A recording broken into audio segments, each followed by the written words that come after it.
Welcome to a Drop Tent Media production. The Porcupine with Adam Nutter.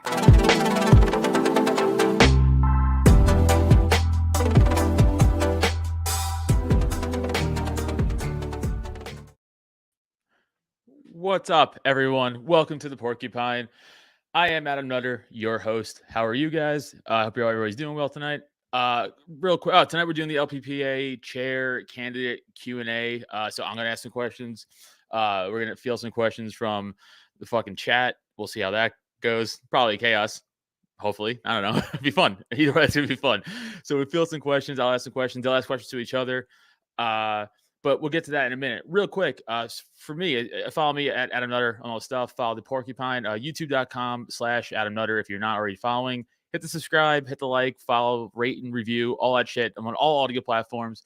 As far as comedy, I'll be at the fucking LPPA convention, March 4th, the Friday night, 6:30.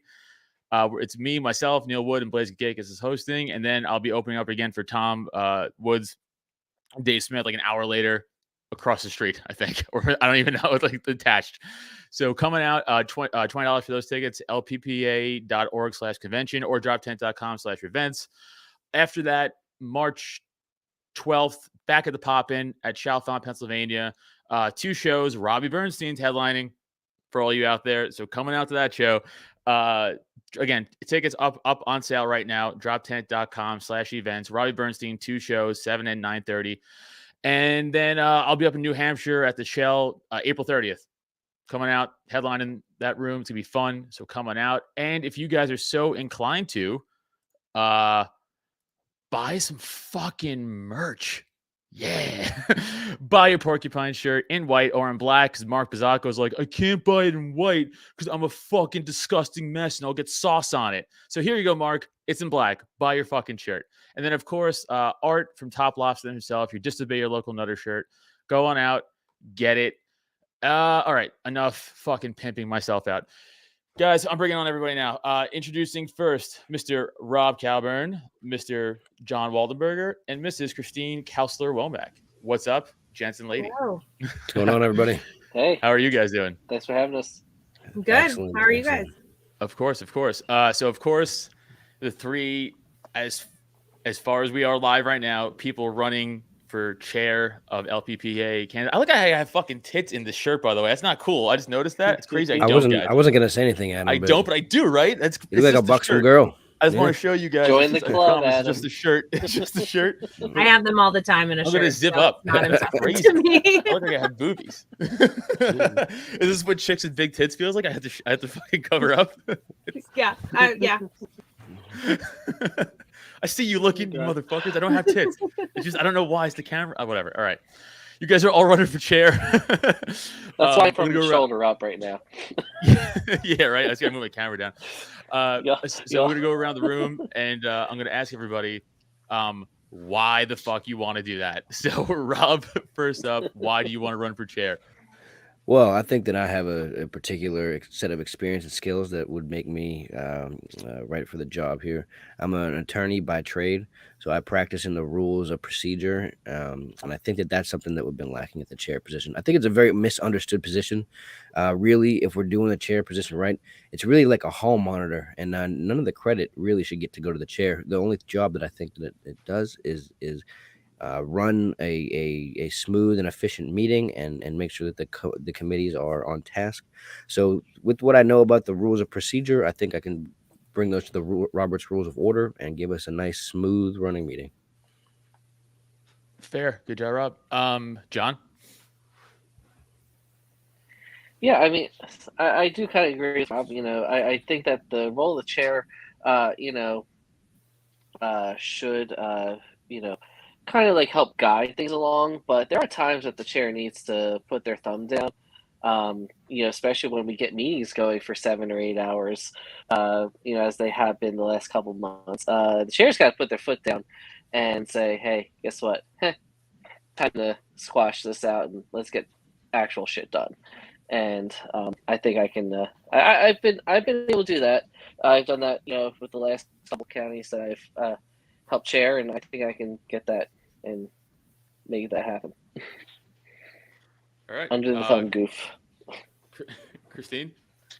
I decided to run for chair because I wanted to continue the momentum that we had in 2021. I mean, we had 176 libertarians elected. 14 of them were in York County. We had the largest number right here in York County, so we're really proud of that. And I believe I've, significant experience having been the state manager for Joe Jorgensen's campaign.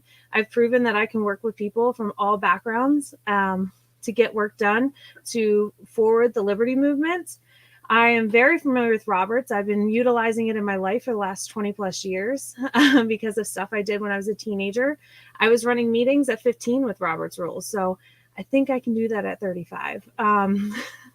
But I've been the vice chair before in York County. I am the community organizer. I'm really good at getting media outlets to come out. I've been showcased on a bunch, interviewed.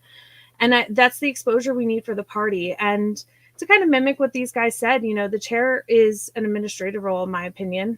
We are there to set the agenda, to run the meeting, to make sure that there's decorum. But at the end of the day, it's the bod that rules the will of the board meeting, and to allow the board to have that vote and to have that voice, and that no one's voice is squandered, is the purpose and the role of the chair. And I believe that I can uphold that. So that's why I decided to run for chair. All right. I guess the big question that I've already got a bunch of DMs from this for this debate. Not debate, it's a Q&A. It's not really a debate, right? It's a Q&A. But I've got a bunch of DMs, and I'll say the most I got were this. Obviously, there's a big division in the party. Obviously, in the state party itself, people from outside the state party are very well aware of what the fuck's going on here in PA. Okay, it's not a secret. It's not like people are like, PA's all cool and they fucking roast marshmallows and hold hands. People get it. People know. So their question was, especially we have different representations of caucuses here. How will each of you guys bridge the gap? Or are you willing to work with everybody? If you win, how will you make sure or make people feel safe? Not safe, but welcomed to the party. And I have follow-ups after that. But Rob, you first. Well, I don't want to go first every time. Why don't you let one of them go first? Oh, yeah, true. That's fair. Kristine. Well, I am caucus agnostic. I have the philosophy that I will work with anyone who wants to get work done. I have members of different caucuses on my campaign teams. Greg Deal has just signed on to be the treasurer for Nicole's campaign. Kareem is on Joe's. I work with a bunch of people in a different variety of areas. And I think the proof is in the pudding when you look at the Jorgensen campaign and you look at the different variety of people that were on it and how successful we were in Pennsylvania with getting minor party status. Sam Robb and I were the lead here in the state, and we were able to organize and encourage people to work together despite having some differences on how they feel about Jorgensen or Cohen. And I think that that's the way we do it. We find that common ground, that commonality, and we build off of that. We need a foundation first to build off of and work from there. We're not going to agree on everything 100%. We're libertarians, but the core of everything we, do agree on. We don't want government intruding in our life. We want to reduce or eliminate taxes. We want body autonomy. Thank you. Those are the things that we can kind of, I believe, all kind of agree on. And, there are specifics when you break it down, but as long as we're standing up together with that and putting up candidates with good messaging and we're all kind of standing behind them, that's what's going to help us bring together when we realize that we're all different, but we all have some common goals. No, that's fair for sure. I mean, again, not everyone's going to agree on everything. And Kristine, not to hold you against the fire as opposed to anybody else, but a fair question was brought up to me a few times actually in the DMs. And it's, again, I'm being fair. I had to address it. Last year's convention, after the convention was leaving and the Mises bus was leaving, you were flipping off the Mises bus. I will acknowledge that. I 100% did. People ask like how they feel like, how can we trust her after seeing that with their own eyes? It's not even hearsay. So that's a fair question, I think. It needs to be addressed. I will absolutely address it. I addressed it in Westmoreland. I 100% did. And it was a poor judgment. But You know, when you look back at what happened that weekend, we got nothing done.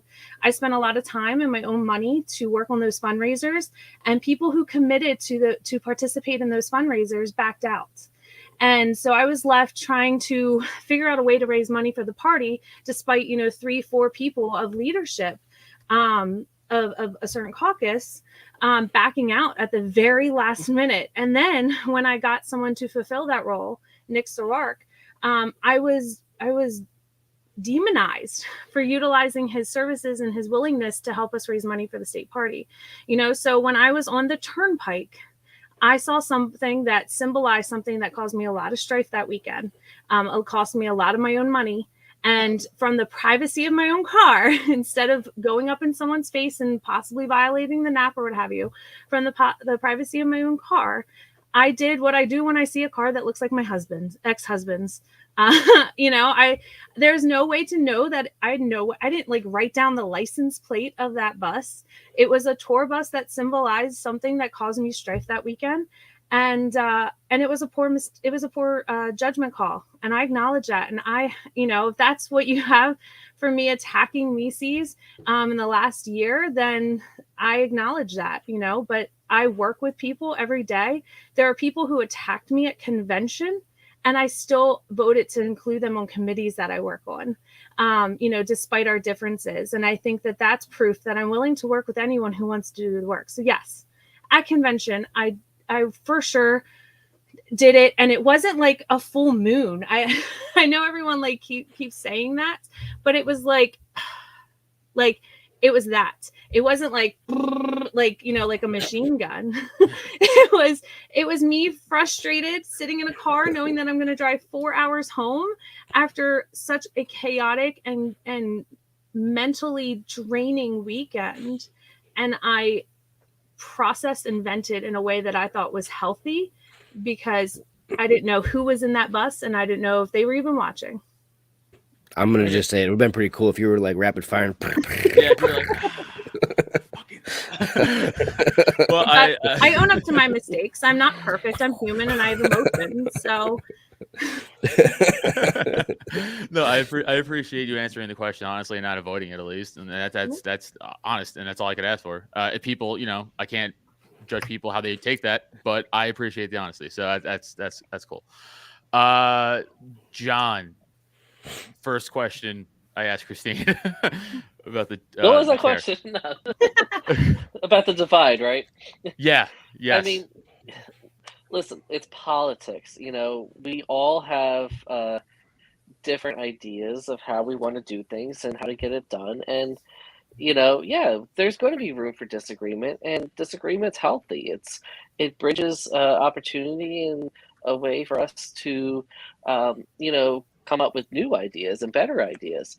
I think right now what we're experiencing is just growing pains. We've grown more rapidly than we have in the last 50 years, but just within the last 2 or 3 years. And, you know, I can't say that there's any single group or person that's responsible for that. It's just people finally seeing the bullshit and getting sick of it and, you know, saying, hey, there is this other option. What the hell? Let's give them a shot, you know? And, you know, so yeah, we're going to have these different caucuses and different trains of thought. And I think the best thing to do is actually talk shit out. I mean, yeah. Come on, you and I have gotten in on the social media flame wars. We all have, and you know, I think, you know, as you know, we get to do more things in person again too. I think we're going to be able to start actually coming together and finding ways. But it takes, you know, more than one person to step up and say enough of this bullshit. And not to throw Kristine under the bus, but Kristine, I kind of had the same frustrations as you at the end of the convention last time. You know, that I didn't like that, you know, a lot of people left when you had this big fundraiser plan. I got yelled at by someone because I kazooed one of the buses. I think it was on Sunday. I just walked by and I was getting my stuff, and I, you know, had a kazoo in my pocket. I'm like, yeah. We played the Imperial Death March, and this guy came up and yelled at me. What do you think this accomplishes? Sorry, man, I'm frustrated. I'm relieving stress. We all have stress. And politics is stressful. As long as it's a productive and positive way to relieve it, who cares how someone's relieving it? As long as they're not shoving someone in front of a literal bus, I mean, who cares? Yeah. By the way, guys, there are literally like fucking 50 questions in this chat. so after I ask Rob the same fucking follow up question, I'm gonna get to some of these questions because I have to backtrack so far.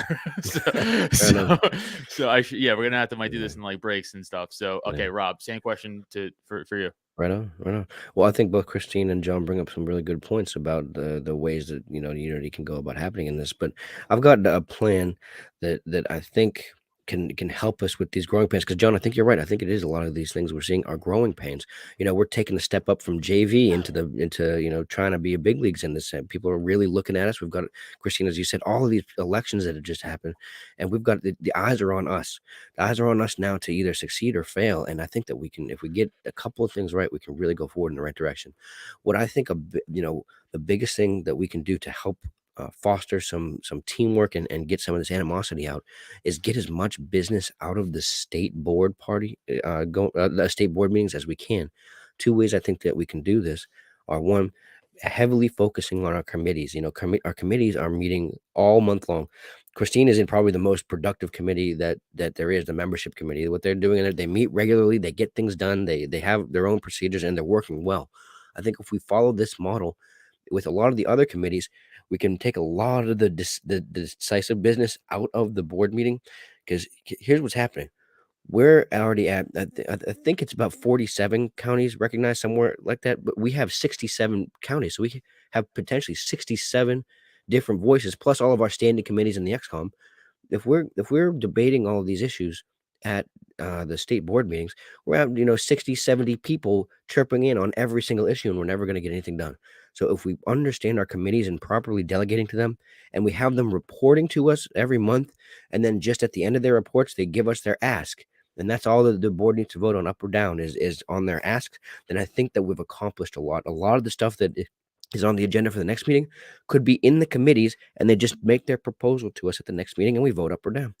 But another way I think that we can get a lot of the animosity out of this is passing a lot of these duties off into our county affiliates and helping them grow. Our counties are really starting to get going. Like Kristine said, they've got 14 people just got elected in New York. I think that beats most other states' elected libertarians. We need to be supporting these affiliates, because in our counties, these people are meeting face to face. And whenever people are meeting face to face, they're much better behaved.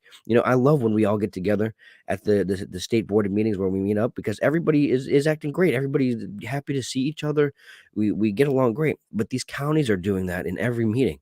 So if we can pass a lot of this stuff over to our counties and in our committees, and get a lot of the decision making and the debate out of our state board meeting, I think that we'll not only bring the time down, but we'll foster a lot of better relationships, because when people are meeting face to face and regularly, like in our committees, they just seem to treat each other better and get a lot more work done. Yeah, I don't know about you guys, but 9-hour board meetings suck. I mean, I'd rather hang myself every day before I have to do 9-hour board meetings. They're fucking awful. It's so awful. Yeah, so I definitely agree with you there, Rob. All right, let's get to some of these fucking questions. Oh my god, there's so many. All right, guys, I'm gonna try to do my best in order here, but there's no way. So also, fuck you. I don't care if you like it or not. It's my show. All right. So first one, Tim McMaster. Do the three of you agree that RONR is subservient to the organization's governing documents? And how would you prevent RONR from being abused by any potential bad actors? All right, John, if you want to start there. Yeah, so this has come up quite a lot in the last few months. But basically, I'll use Roberts as the argument. Roberts says that the governing documents of an organization are their constitution, the bylaws, the policy manual, if one exists, and then Roberts. Roberts speaks when the policy and the bylaws and the constitution are silent. And you can't fight a civil war on Roberts, to quote our current chair. It's not going to happen. Stick to the bylaws. If we find holes and we find flaws, no one should be exploiting those. stop that. That just causes more problems and more drama. And, let's work together to fix those down the road, just as, we did in Bucks County. And, we're going to have our vote on that on Friday. We had so many holes in those bylaws. And, yeah, they got exploited. Okay. But you know what? What the bylaws were what they were.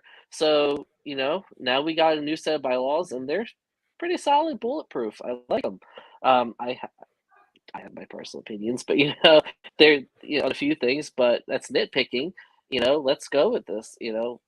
Stick to the bylaws of the organization. Don't exploit the loopholes. Don't exploit. It's just stupid. It's childish in the end. Okay. Kristine? Can you repeat that? John talked a lot. Hold on, I'll just pull Tim's question back up here, so you can read it. I feel bad for all the audio people out there. Like, I don't want to fucking hear the question again. So if you want to read that and give it an answer. In Robert's rules, I had this conversation with Lee when I was in Lehigh last weekend for the candidate forum.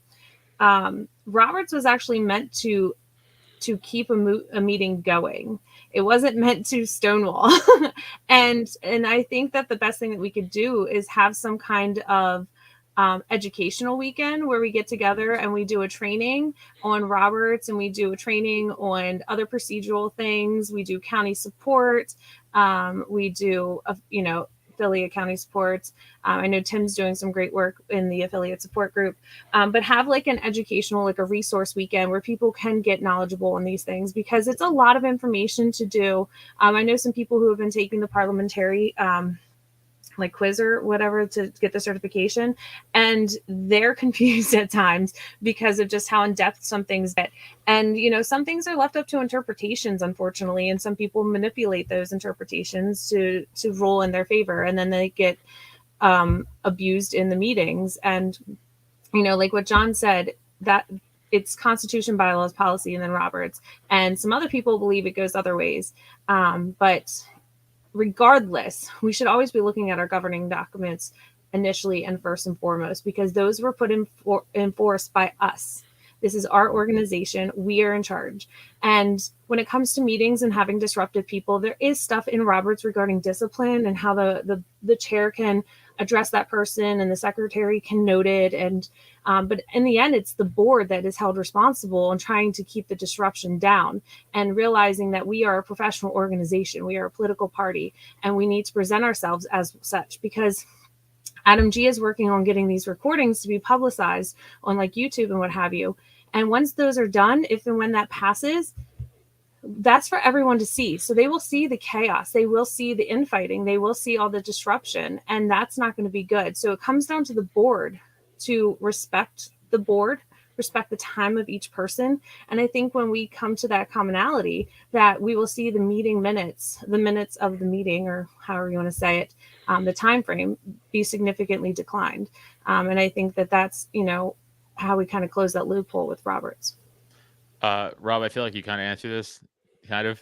But if you want to go for it or a different Sure. take, go ahead. Well, just to right off the start, I will say that I absolutely think that Roberts is subordinate to our governing documents. We choose the rules that we want to be governed by, and those should always come before Roberts. Roberts is a leftover procedural, manual for the things that kind of don't get taken into account. Otherwise our bylaws would be as long as Robert's rules, and we definitely don't want that. I think for start, everybody recognizes that our bylaws are deficient, and we absolutely need to take up that cause to cover the new things that are coming as we grow as an organization that we didn't take into account for before. I think we all have an understanding of where we need to make our bylaws a little bit better, and let's make these rules among ourselves rather than having to resort to Roberts. I don't even think Roberts is the best parliamentary procedure book that there is out there, but if we're going to use it, we also going to have to stick by it. So to kind of echo what Kristine said, that we absolutely should have a bare minimum understanding of how to make a motion, the privileged motions, how to be recognized. Anybody who's going to be on a board position should know these bare minimum things. And then if people just understood that you never address anyone but the chair, we wouldn't have this crosstalk over top of each other. And I think hopefully we can get a little bit more done. No, yeah, I agree. You guys are all right. We gotta. It's just too much. In fact, Lori's question, you guys all answered this already, but how you organize meetings to less than 7 hours. You guys all gave your answers pretty much already in that. Shout out Shannon. Thank you. Fuck you, Anthony.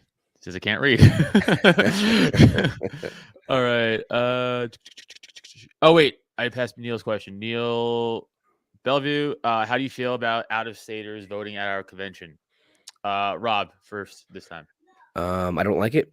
I don't like it one bit. I think that Pennsylvania should be governed by Pennsylvanians. I think that anybody should be welcome to attend, but as far as being a delegate, I don't think that anybody who is living outside of Pennsylvania should have a say. Now, there's obviously some nuances you could say for people who own property or different things like that, but I think that if we're going to make a hard rule, we're going to have to make a hard rule one way or the other, and I think that cutting it off at being a citizen of Pennsylvania is a good place to do that. Like I said, I think that this was something that had a purpose before we had the growth and the numbers that we have now. We needed to just bring people in to get somebody to come to the conventions, but now that we are growing, kind of exponentially, we don't need to just be filling seats. What we need to be doing is putting in the people who these things are going to be affecting on a regular basis and who are participating in our party regularly. So I think I'm against out-of-staters, and I hope that we get that changed this year. Kristine. I'm going to echo similar sentiments. I do agree that at one point it made sense, looking back in our history with how low membership and what have you was. But also something to take into consideration is the legal ramifications that we have with the Constitution of the Pennsylvania with the ballot. It was something Greg Perry brought up at the meeting last night, is that having people from out of the state vote in our primaries could get us in trouble. And that's something that we need to fix at convention. And, the last few years, we haven't been able to get to bylaws. So I really do hope that we can get to bylaws and we can all kind of come to that common ground and work through those so that we can institute these changes that are necessary for us to be the political party that we are. John. Yeah. And I mean, like I'll say even 5-6 years ago, before I got involved, there was a time when it was feasible to have people in from out of state, but now there's no need for it. I mean, I would love, that's me saying, no, don't come. It's a fundraiser for us. Come, be here, support us. But I think we're at the point now where it's time to let Pennsylvanians have full control and full say in who our candidates and who our officers are. And to add to that, shameless self-plug, but I did put a few bylaw proposals in for this year that are on the LPPA website. A few? Quite a few, but hey, we didn't get to bylaws last year, so. Adam, can I add something? Yeah. I also think that a bylaw change that's being proposed is also a good idea, is that we shouldn't have children voting. As of right now, I agree with that. my son will be at convention with me because I'm a mom, and he is a member of the LPPA because he said he wanted to be just like Mom and Dee, and that's what he calls my husband. And so he's a member, and so he can technically vote at convention. Now, will I let him? Probably, obviously not. I mean, let's be honest, he's not going to vote for either of those two guys. So he would vote for his mom. But it's so funny if he didn't. You're like, what the fuck? You make him walk home. Yeah, you could sleep in another bed tonight. But that is a concern. And the bylaw being proposed is 14 and over. And just to give some history and why we why we came to that number, is 14 is when you can get a work permit in most schools and what have you. It's also when you're usually a freshman and you're introduced to more politics and stuff in high school. And we thought that was a good age to kind of embrace and include the youth, especially with the youth outreach that Avery and Tim Tierney and all of them are doing, Andrew Rea. So, that's another thing that we need to make sure, because that is something that could be manipulated.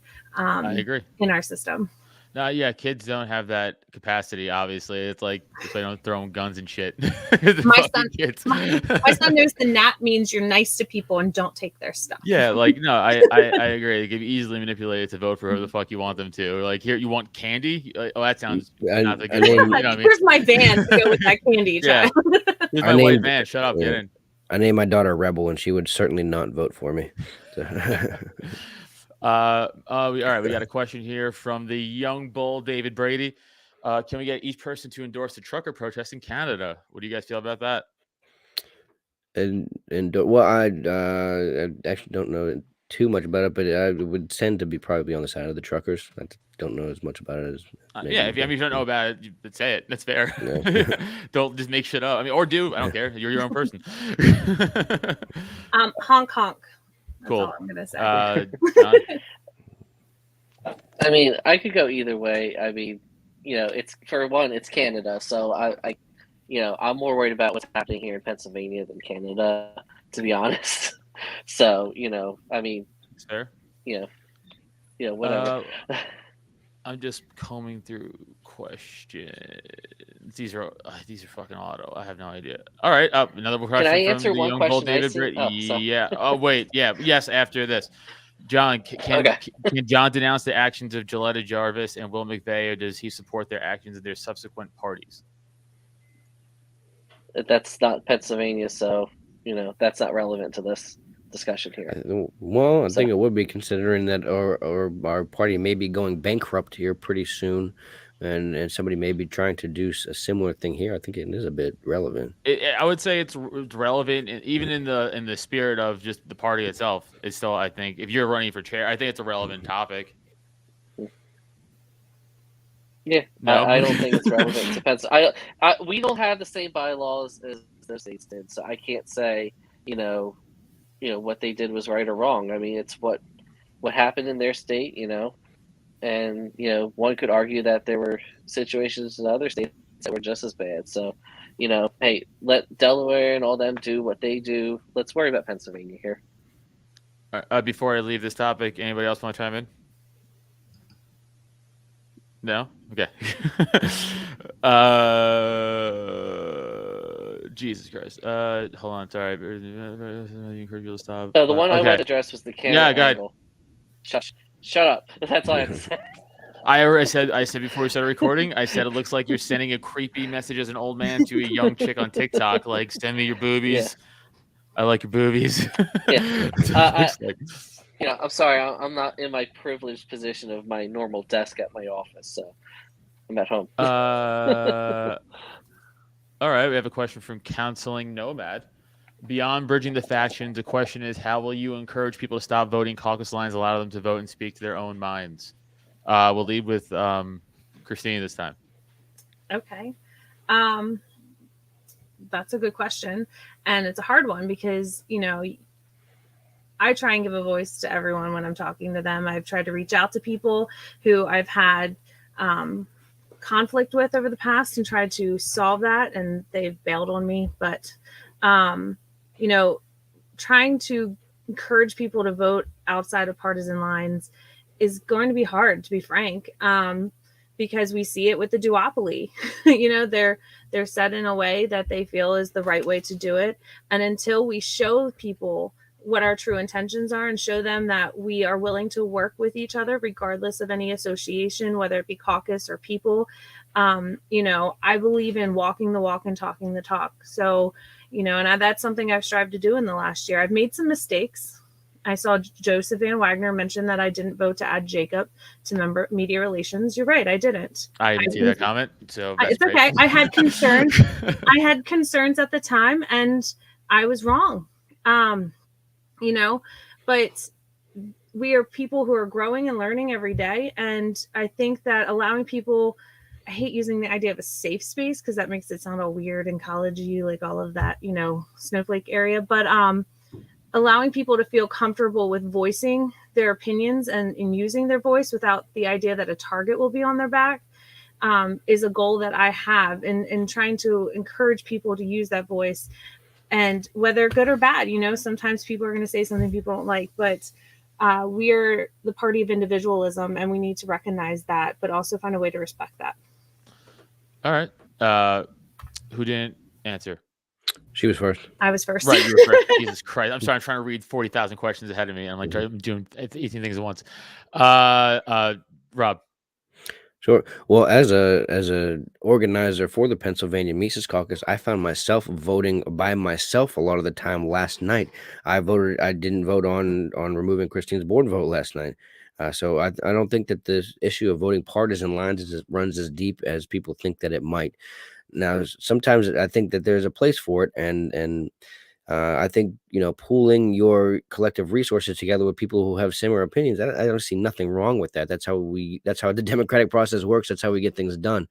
But I don't think that the partisan lines, particularly on the Mises Caucus side, is as deep as you think, because we regularly have disagreements with each other and we regularly vote against each other. True. No one believes it, but it's true. I know you I guys voted don't believe us, but I voted by myself on a lot of different issues last night. So if that goes to tell you anything. John, you're on mute. Pop the question back up again. God damn it. Let me make sure I heard it right. I gotta scroll the fuck. Keep it up, man. That's what she said. Earn your paycheck there, Adam. All right. Here. Bridging faction. Because it shortens the screen. God damn it. That's why I fucking take it away. How would I encourage? I mean, I'm only one individual, and honestly, I've said before, yes, I get the idea of caucusing, bringing, together of, specific unique goals, but, in the end, you can't force someone into a vote that they consciously cannot bring themselves to do. That's why, NOTA is a thing. That's why there's the right to abstain. So, if someone, on a committee, whether it's a county affiliate or like membership or something like that, if they really can't bring themselves to vote on something, in a way that the rest of the group wants them to vote, they should be free to do that. And frankly, they should be blasted for that. If the vote was to, who are we going to nominate Hitler? I'm not going to vote to nominate Hitler, no matter how much that, my group wants me to nominate Hitler. I'm not going to do that. Fuck it. I'm going to say fuck no. Okay. All right. This is very relevant. Bill Kammermeyer. Thoughts on the Libertarian Defense Fund sending out a mailing referring to members of the LPPA as hostile for attending the convention and voting for what they believe in? That seems quite divisive. It's ran out of breath. I'm so out of shape. Holy shit. I don't have tits, though. I don't, but I am out of shape. Anyway, John, if you actually want to go first on this one. Hey, I wasn't aware of this endorsement or this slate until after it went out. I know there were people that just to be clear, John, I don't think he's accusing you of knowing prior knowledge. He just asked. No, I'm just being upfront about this because I've had people ask me. There are people that have asked me to run for chair. There were people that asked me to run for secretary. I was considering running for chair anyway. I was considering running for secretary as an option if if I didn't know who was running for chair and I wasn't sure. If people want to throw their money into that, that's fine. I'm not going to tell them they can't. I mean, it's no different than, people throwing their money to the Mises Caucus or to the Radical Caucus or to any other caucus that wants to send out a slate. From what I understand, I mean, everything was above the board. The advertising period to send these slates out was started back in December, and even the recent bylaw changes or policy manual changes, from last month, it was still perfectly in line because from what I understand, it was sent to the mailing house, so they don't have access to our CRM data so I don't see any issue. It was an approved mailing through an approved process that's been in place for a couple of years now. So. Okay. Kristine? I know that there was a lot of questions regarding Mark's policy change back in December regarding the mailers. And I know that Nicole, who's a former postmaster, questioned him on a lot of it and had concerns and objections, and the wording was not changed. And, she stated the possibility of abuse or what have you. And it looks like they found a way to utilize it, and it was open for anybody to do. Whether I think it's right or wrong, that's up to the board to decide, because it would need a policy change. Rob? So I don't think that anything in and of itself is necessarily run afoul here with this one. Now, there may have been. So should we do an investigation, perhaps? But John is absolutely right. The opportunity was open to anyone who wanted to use the mailers to come in and get those in and have them sent out. That was made public for months before those things went out. What I am concerned about, and a bit more of the hypocrisy that has come from recent leadership, is that this is some more garbage from Kevin Goggin, who now is championing a pack to fight his biggest enemy, which has been the PACs. So now I find the hypocrisy just delightful in that, which is really unfortunate, because Kevin is an amazing hard worker. I've worked with him many a times, and then when he puts his mind to do working together, he can accomplish just about anything. And when he puts his mind to destruction, he seems to be able to accomplish that as well. So I'm very disheartened about the creation of this PAC that our executive director is now going to head up. It's basically just the Cathedral Caucus in a PAC form, and their entire purpose is to see people kept out or removed from this party. And in my opinion, the party has no legitimate interest in those things. All right. Good answers, everybody. All right. Sorry, still scrolling here. Ryan Brinsky had a question. Fucking somewhere. Fuck are you? There you are. All right. On ballot access, that's for Ryan Brinsky, everybody. On ballot access, including lawsuits on behalf of candidates and filing candidate paperwork for affiliates that fail to do so, how would you follow through to make sure candidates are on the ballot? Fuck John. I don't know. John, you want to go first? Sorry, was that an offer? Or I'm just kidding.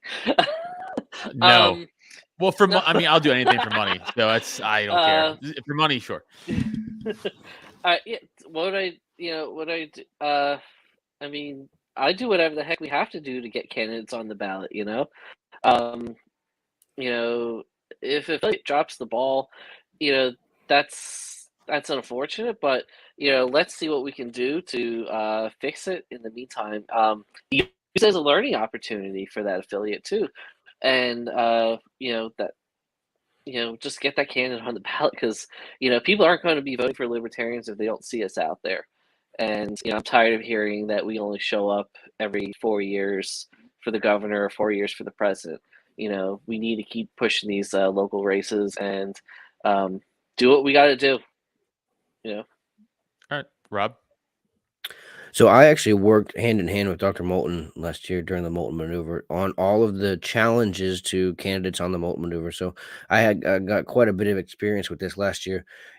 We did everything from calling up county solicitors and offices and talking to them about the rules and the case law, and even filing claims in Commonwealth Court to get some of these people elected. And things are going in a really good direction. We've only got one county left who doesn't accept our interpretation of what it takes to get candidates on the ballot, and that's it's a very fortunate interpretation for us. So, and next year I think we'll probably be able to get that county hopefully to turn as well. So I think if we can continue doing what we're doing, address any kind of challenges that come up as they come up, we're in a really good place. We're 66 out of 67 counties right now agree with our interpretation of how to get candidates on the ballot. So I think we're going in a good way, but I would just continue what we did last year. And we were quite effective at being able to change the minds of a number of different county solicitors towards how exactly it is that we're supposed to get candidates on the ballot. Kristine? I worked very closely with a number of candidates collecting signatures and what have you this past year, and then obviously during the Joe Jorgensen campaign. It's unfortunate. I know that Some counties didn't get paperwork completely filed this past year and ended up losing some elected, I believe, in my understanding. And had I known about that, I would have stepped in to try and help with that paperwork. But we have a lot of resources in this party, and if I'm not able to know the answer or find the answer, I'm going to use those resources, whether it be Rob or Jen or Steve or Chuck or any of these people who have experience that far outweighs the experience that I have. And I think I have a lot considering all of my roles the last 2 years and my role going into this year with Joe and Nicole's campaign. So, paperwork is really tricky, and having the right people to help guide you with that paperwork is essential. There's no guessing game here. This paperwork is crucial in maintaining minor party status and getting people on the ballot. I think John hit on it. We can't get libertarians elected if they're not on the ballot. So we need to normalize having libertarians on the ballot, whether it be Molten Maneuver candidates that are running unopposed, or just having paper candidates running in contested races, or people who are running legitimate races. And those are some of the goals that I have going into 2023 and building up that momentum for that year, is making sure that we have all the paperwork. And it is a pet project of mine right now to put together a packet for people interested in running for office so that they know the steps that they have to take when running for office. Okay. I'm reading through comments here. Shout out Ryan Berinsky. I am a better looking Mark Bizzacco. I know. Everyone knows. Mark knows. It sucks for Mark. Hold on. Sorry. What the fuck is it?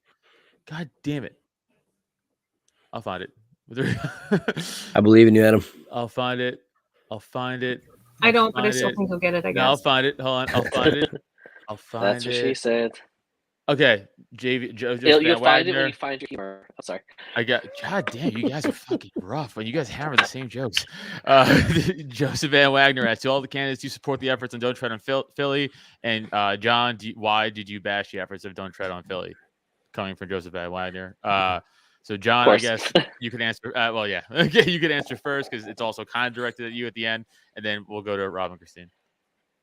So I wasn't bashing the actual efforts of the Don't Tread on Philly.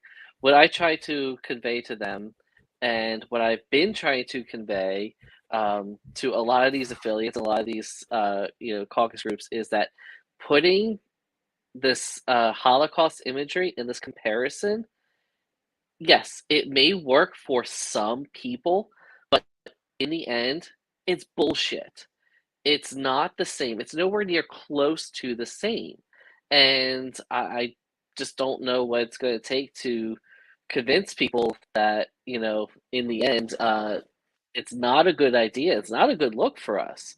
I know there were several, media outlets, not just that one, the local, that, that got a lot of the attention, but there are a lot of media outlets that actually criticized that heavily. There are people that have criticized heavily just that practice over the last 2 years with these COVID restrictions. They're not the same as the Holocaust. So I guess the biggest thing I can say, just stop using that comparison. Stick to facts. Stick to the clear, solid messaging. And that goes the same for everything that we do. Stick to clear messaging. Stop using stupid comparisons to something that's not related, because it's not. It's nowhere near close. All right. I just throw my 2 cents in there. I think the whole, again, Holocaust comparison is, they're not saying this right now is equal to the Holocaust. They're saying these are the actions that eventually down the road leads to shit like that. Like in Ottawa right now, you have police horses trampling elderly women on with the fucking wheelchair. Like, oh, is that a free country or is that Nazi shit? Let's be honest. Like that's some fucking Nazi shit. That's the whole message of they don't mean like this is equal to Jews being gassed to death in a chain. No, they're saying down the road. If we keep this up and don't stop this shit now, who the fuck knows where it goes? Again, I didn't see Royal Mounted Patrol fucking running people over with horses anywhere in 2022 so far. So that's my 2 cents. But anyway, Kristine. And I get that, but yes, where were those same comparisons during the last 15 years with Black Lives Matter and all the riots? That's You know, What about the riots? I mean, now we're gonna go off the rails, so maybe we'll come back to this. Let's circle back to this later on. We're gonna go off the rails. It's the whole other topic. Kristine. I support the efforts of not mandating stuff. I'm not a Philadelphia resident, so I don't know how it affects them on a daily life, but I do support the efforts of not mandating people to do stuff against their will. I wasn't thrilled with some of the imagery that they did, but it's an organization. They have the purview to use what their leadership and organizers deem relevant and necessary. And I can't combat them for that, because they might not like some of the imagery that I would use for something that I might promote or do. I know Mark's spoken out about some of my campaign logos for my candidates. So, we're not always going to agree on everything 100%. And it's at the purview of that organization on the message that they wanted to convey. And I do support them, fighting against mandates. Nice. Okay. Robert. Audrey Daniel is an absolute hero, and we should be supporting her at every second. She should have been the front page of every one of our newsletters. We should be championing her and sharing everything that Don't Tread on Philly is doing, because this is what in the Mises Caucus and I here in Allegheny and have been talking about. We're focusing on these issue coalitions. These issue coalitions is how we're going to get the attention. This is how we're going to keep up constant banks of volunteers to be able to do stuff with when we actually have big candidacies, and we need volunteers banked in order to use for these things. We need to be focused on all these issue coalitions to demonstrate the identity of what this Libertarian Party is. We've had a crisis of identity over the last 10, 15 years, and it's things like this that give us culture and identity of what people can rely on of what we are. Audrey is a hero and a champion, and we should be uplifting her up at every step of the way. And I'm not so sure how different. I think the correlation here between the what's going on in Philly and what happened during the Second World War is that this is for the first time that we have a two-tiered caste system where people are denied the basic rights of association and free travel because they are not consuming a product. So I think that we must be very careful here to understand the correlations that might exist. So, I don't think it's as far off as some of us may think, the lead up to what the concentrations and things like that, because we're playing in dangerous territory when we recognize the basic rights of people to participate in society based on not consuming a product. So I'd be very careful. Yeah, no, that's what I'm saying. I mean, our police were threatening to fucking euthanize people's pets, essentially. And by the way, they're protesting bodily autonomy. Like, that's it. Like, that's what they're protesting. And they're like, we'll kill your fucking dogs if you leave in your truck. Like, it's fucking crazy, man. Yeah. All right, let me get to Adam's fucking question, because he'll kill me. I think it will actually find me and kill me if I don't get to at least one of his questions. To all chair candidates, would you have any issue with the board member collecting a list of business before the board and distributing it in an effort to conduct business in between meetings? I'm going to leave that up for a minute to all three to digest, because I'm going to start scrolling comments again. So don't ask me to pull this back up. I won't. So here it is. Read it. You got time. Go. Kristine. I mean, there's nothing wrong with someone collecting the information if the chair is doing their job in a timely fashion, and this shouldn't be a necessity. I mean, to be frank, it's under the job of the chair to assemble the agenda.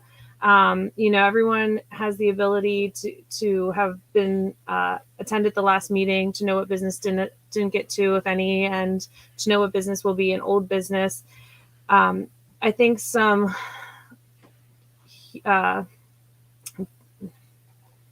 grace is required sometimes, because there's things, we're all volunteers, this is not a paid position, and we do have lives outside of the LP. Some people don't, but most of us do, and there's a lot of backdoor stuff that's happening behind the scenes of JC hearings, people asking questions, motions being addressed and workshopped in emails. I'm not opposed to bringing forth the information so that people have an idea.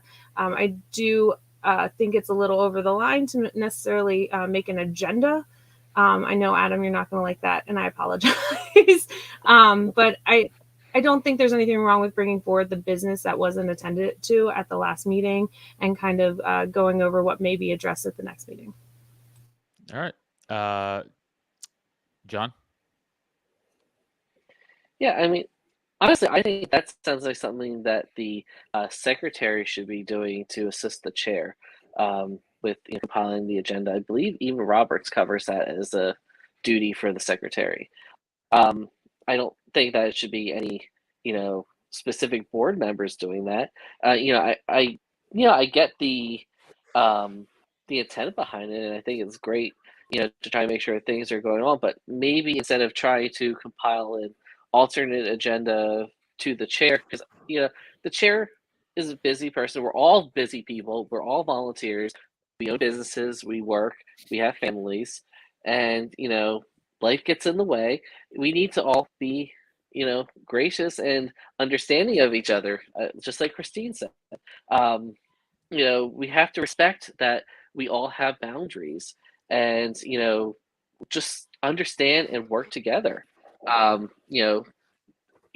there's stuff that wasn't finished, instead of going around, saying, "Oh, this wasn't done. This wasn't done. It has to be dealt with at the next meeting." How about we, just talk together on the sides and decide, okay, well, how can we expedite so that this does get done and get done taken quickly, and then we don't have to worry about this happening to the new stuff that needs to be done next month. Sorry, I just realized I could star comments and save them for later to ask.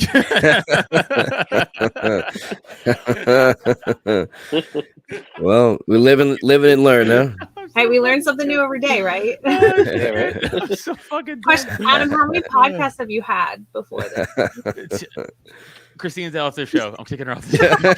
No questions for me. How dare you? God damn it. And also I'm reading some of these questions, some of these fucking, not even comments. I'm just getting roasted in my own comment section. God damn. All right. Let me pull that off the screen. All right. I got some good ones. Fuck off, Adam. Shout out Tim. He wants me to host everything. I'm a national treasure. I agree. I am a national treasure. Thank you, Tim. Shout out Tim. Here's actually a legitimate question from Tim. How would you, he says to the three of you, how would you work to empower regional vice chairs to better assist the affiliates and to formally affiliate the unaffiliated counties? Rob, we'll shoot that to you. Sure. So I believe in decentralizing about the bottom up effort. So our regional vice chair's goal should be in establishing these affiliates as autonomous, entities. The affiliates, just to go off of my initial comments of how I think the affiliate focus should be where we're at. These affiliates is where this work should be done, because these people are working with each other in person and getting, the fighting just isn't there. So our regional vice chair's goal should be in establishing these affiliates and then working with them to pack their committees with effective amount of volunteers. Now, a lot of people might not like this, but I think a great way that we could really start getting a lot of these affiliates who are not organized is through accepting and working with the Mises Caucus recruiting efforts, because the Mises Caucus is really the only name in recruiting right now. If this party accepted the work that the Mises Caucus was doing, inviting these people into our local affiliates, getting them active and getting them in committees, getting them participating on their board, then we could grow. I think in a year we could have every county filled if we just accepted and acknowledged the role that the Mises Caucus does in recruiting and accepted their people in instead of shunning them away because we're scared that they're going to take over this party. This is not a takeover as people have described it. We're doing it the exact way that Nick Sarwark told Dave Smith to do it, which is recruiting and getting more people to show up. So if you guys accept these Mises Caucus people and we bring them into the party and bring them into the party rather than kicking them away, we're gonna be going. We're gonna get a lot farther, and we'll get the rest of these counties, get them affiliated. All right, sweet. John. Well, I mean, let's see. Well, the first thing, yeah, obviously is we got to reach out. There are a lot of registered libertarians that don't know that we are here. Shocking to me that that's still a thing. We got to get some more communication out there to the registered libertarians. Say, hey, we're here.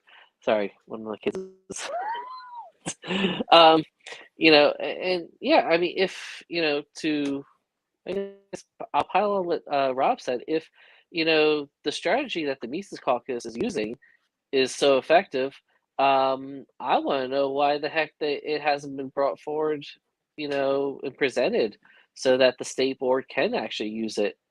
Why should one caucus get all the fun?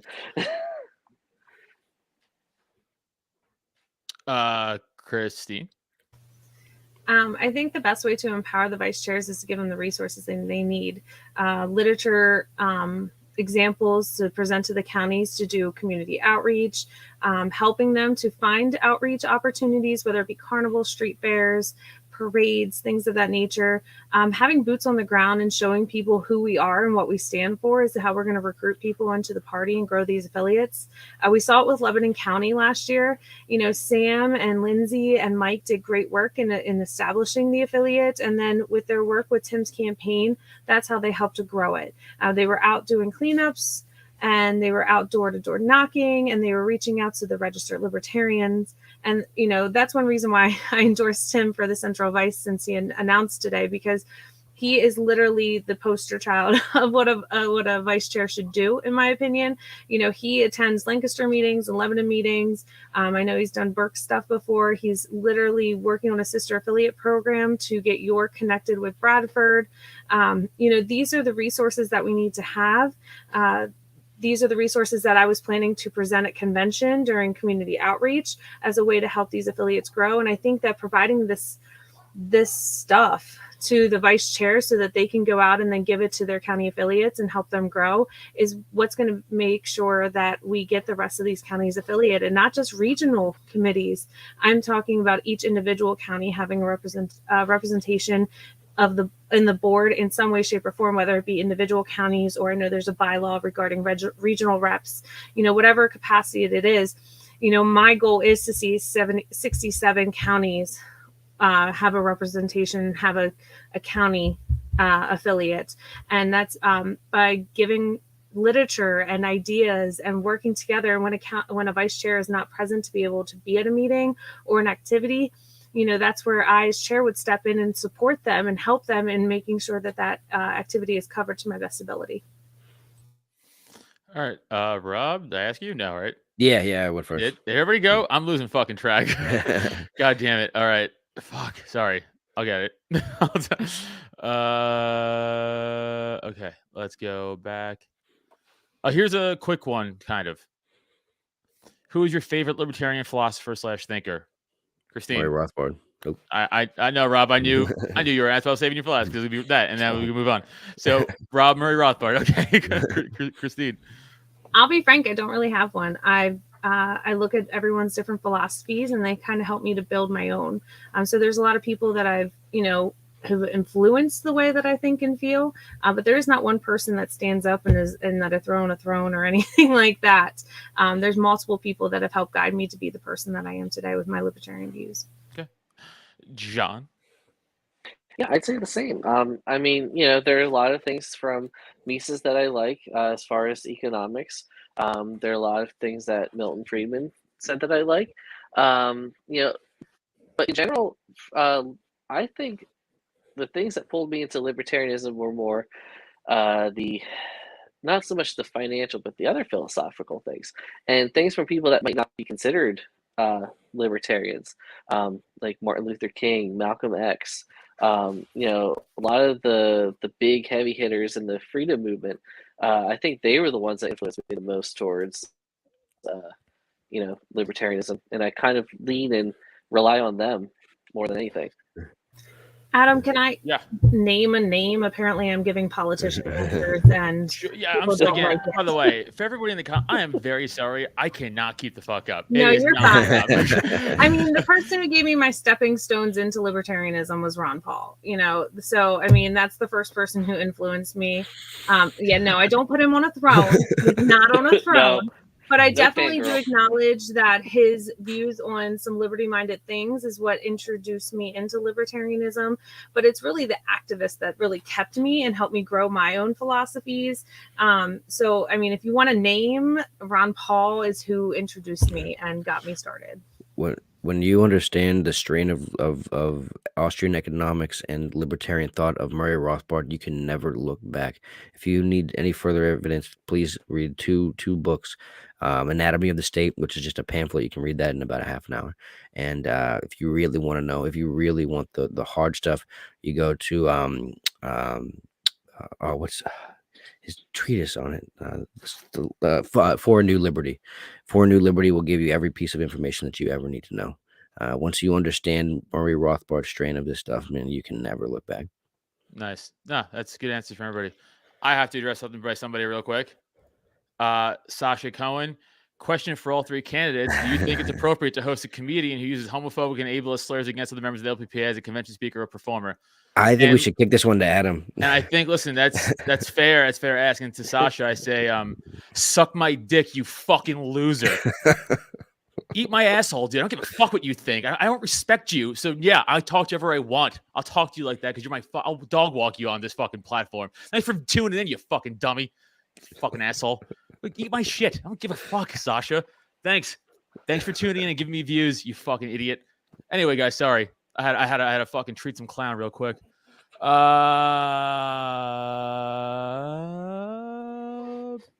Boom. Neil Bellevue. With recent events, how do you feel about having to rebuild the LPPA, and do you think we needed an ED? That's a fair question. Rob, we'll start with you. Yes. Yes, I think we do need an executive director. And this is the part that I find so tragic about Kevin Goggin, is that he was unbelievably effective at this job. He was great at it, but he was also at the same time, he was doing the executive director of the LPPA, championing an organization that wants to see people kept out and removed from this party. And those things are not reconcilable, in my opinion. Yes, I think we need an executive director in this. And I think that I have an idea for somebody who would be great. John Rasso has been somebody who has done this job before he became a libertarian. He was chief of staff for a sitting congressman. So I think that he would be able to take this job over fantastically. And he is somebody, if you don't know John Rasso, he is not about the divide in any way. He's about the lack of ego and bringing everybody together. So if you guys don't know John Rasso, get to know him. And I think that he'd make us a great executive director. Yeah. John. Well, obviously, yeah. Look at the numbers. Before we had an executive director, and to now, we need someone in that role. And it's going to take a good, long, solid, serious look by the board to find someone. And frankly, I think that probably one of the first things that should be on that post-convention board meeting is to, or even now if we can, we might not be able to now, but the next board meeting at the very earliest, we need to start advertising now and hiring for someone that has that experience in fundraising, especially in nonprofit. There's a huge difference between fundraising in profit world and the nonprofit world, and it needs to be someone with that nonprofit experience, someone that has that experience, doing mailings and everything that Kevin did for us, but also someone, I'm going to critique Kevin on one thing, someone that will also delegate to the committees and let us actually do some work too. So John Rasso. I have a guest trying to come on. It's cool. Hi. What's up? Everyone else got their kids on something now. Oh, I bumped you. Hi. All right. Kristine? We should have started looking for an executive director back in the fall when Kevin said that he wasn't going to be seeking to renew his contract. It was irresponsible and unprofessional of us for not doing it then, because it left us in the lurch that we are now. With no one, Kevin's not going to be able to, most obviously, I don't believe, I'm speaking on assumptions, that, it would have been nice to have Kevin kind of help guide the new ED into the role and what he had been doing and what resources he was using as like a template, you know, kind of train the new guy and allow them to kind of just grow from there, or new girl, I should say, too. You know, that is something we should have been doing since the fall when Kevin said he wasn't going to renew his contract. As for rebuilding the LPPA, I don't think we need to rebuild the LPPA. We need to fix the cracks in the foundation and find that common ground and go from there. I don't think we're at a point with rebuilding. You know, there are some tough numbers, and, you know, there are going to be some obstacles as we get into ballot access and everything like that. But I don't necessarily think we need to rebuild. I think we need to refocus on what the priorities here are, what the goals of a political party are, and just kind of come together on that. And then we don't need to rebuild. Cool. I just saw a good question from Sam Goody. He essentially asked the same first half of that question, but the second half of the question is new, which would be, who would be your first choice as a candidate to endorse to fill that role, which I think is interesting. So as a follow up, we'll just go around the same circle. Who had third first? John, right? Or Rob? Fuck me. I'm sorry. Rob. John Rasso is my first, second, third, fourth, and fifth pick. He is the right person for this job. He has done this job at a scale far beyond this. We're talking about raising millions of dollars for a sitting congressman. He's done it for House of Representative and for senator. He is the right person for this job. He has the connections. He knows how to fundraise for political reasons. We couldn't be luckier to have somebody like John Rasso in our ranks to be able to pick from, who would want to be able to do this job. So everybody, if you don't know him, go find out, because John is the right guy for the job. John, I went to second right before. I went Rob, John, Yeah, Kristine, right? Okay, John, yeah. Right. Yeah, I mean, honestly, I don't know anyone off the top of my head right now. I want to have a very serious look at candidates. You know, I can't say anyone specifically offhand. I did not do that. That would have been hilarious if I did the mid-sentence, right? If I was like, I don't believe you. I'm never scared. No, my hands in my pockets. You guys all saw. All right. Well, Kristine, just pick that up, and then I'll get John back on when he comes back on. Do you have to get John back on? I mean, like, I'm just kidding. Are you? Yeah, right. You know, it's a great question, and I honestly don't have one candidate. I've heard some names floated around. I've looked at a few. John Rasso. I apologize. You know, it's someone I've looked into. I know, I don't oppose the idea of necessarily looking for someone out of state that might be beneficial. And I know we don't want out of state to vote and what have you, but this is a 1099 employee. And if they have the credentials and the experience and are willing to take it up, you know, I think that it's something we should consider if they've got the resume to back up their efforts. But, you know, it'll come down to the board, and, you know, everyone on the board should be doing their due diligence and looking for candidates to present as a possible. And John, why did you come back? Yeah, it's true. That's fucking me up. StreamYard crashes on me. StreamYard always crashes on me. So I don't know what the deal is. All right, John, if you want to finish, you have the chance to. Actually, Kristine, I tuned in right as Kristine was saying what I was about to say. Look at this fucking follower. No, I agree 100% about copycat. I agree. You know, consider you know, out of state people, because, you know, then they really don't have an influence on what's happening in the state. But on the other hand, they're a little more incentivized. You know, based on, you know, whatever their assuming it would be a contract that's based on incentives and performance. You know, someone out of state wouldn't be a bad idea. Can't scream corruption if they're out of state. You definitely can. You most certainly can. Of course you can. I have to agree. I mean, you can scream corruption with anything. I mean, we saw that very significantly last year. Can. That's why we don't want to outstate voters. It's the same reason we don't want to outstate voters. Influence from outside sources. Kristine? Oh, sure. Oh, Jesus Christ. Who's left? Rob? Did I go, everybody? We all answered. Whatever. Yeah, we're all good. I hate you Would you like me to get a dry erase board to remind you who's... All right. All right. I'm losing it. Need the- I'm also the, a little high. cue cards. Oh, here's an important question from the young bull. Do the candidates think Adam is funny? And if you don't say yes, I will block you. So just keep that in mind. No, I'm Yo, kidding. Adam, nice dick.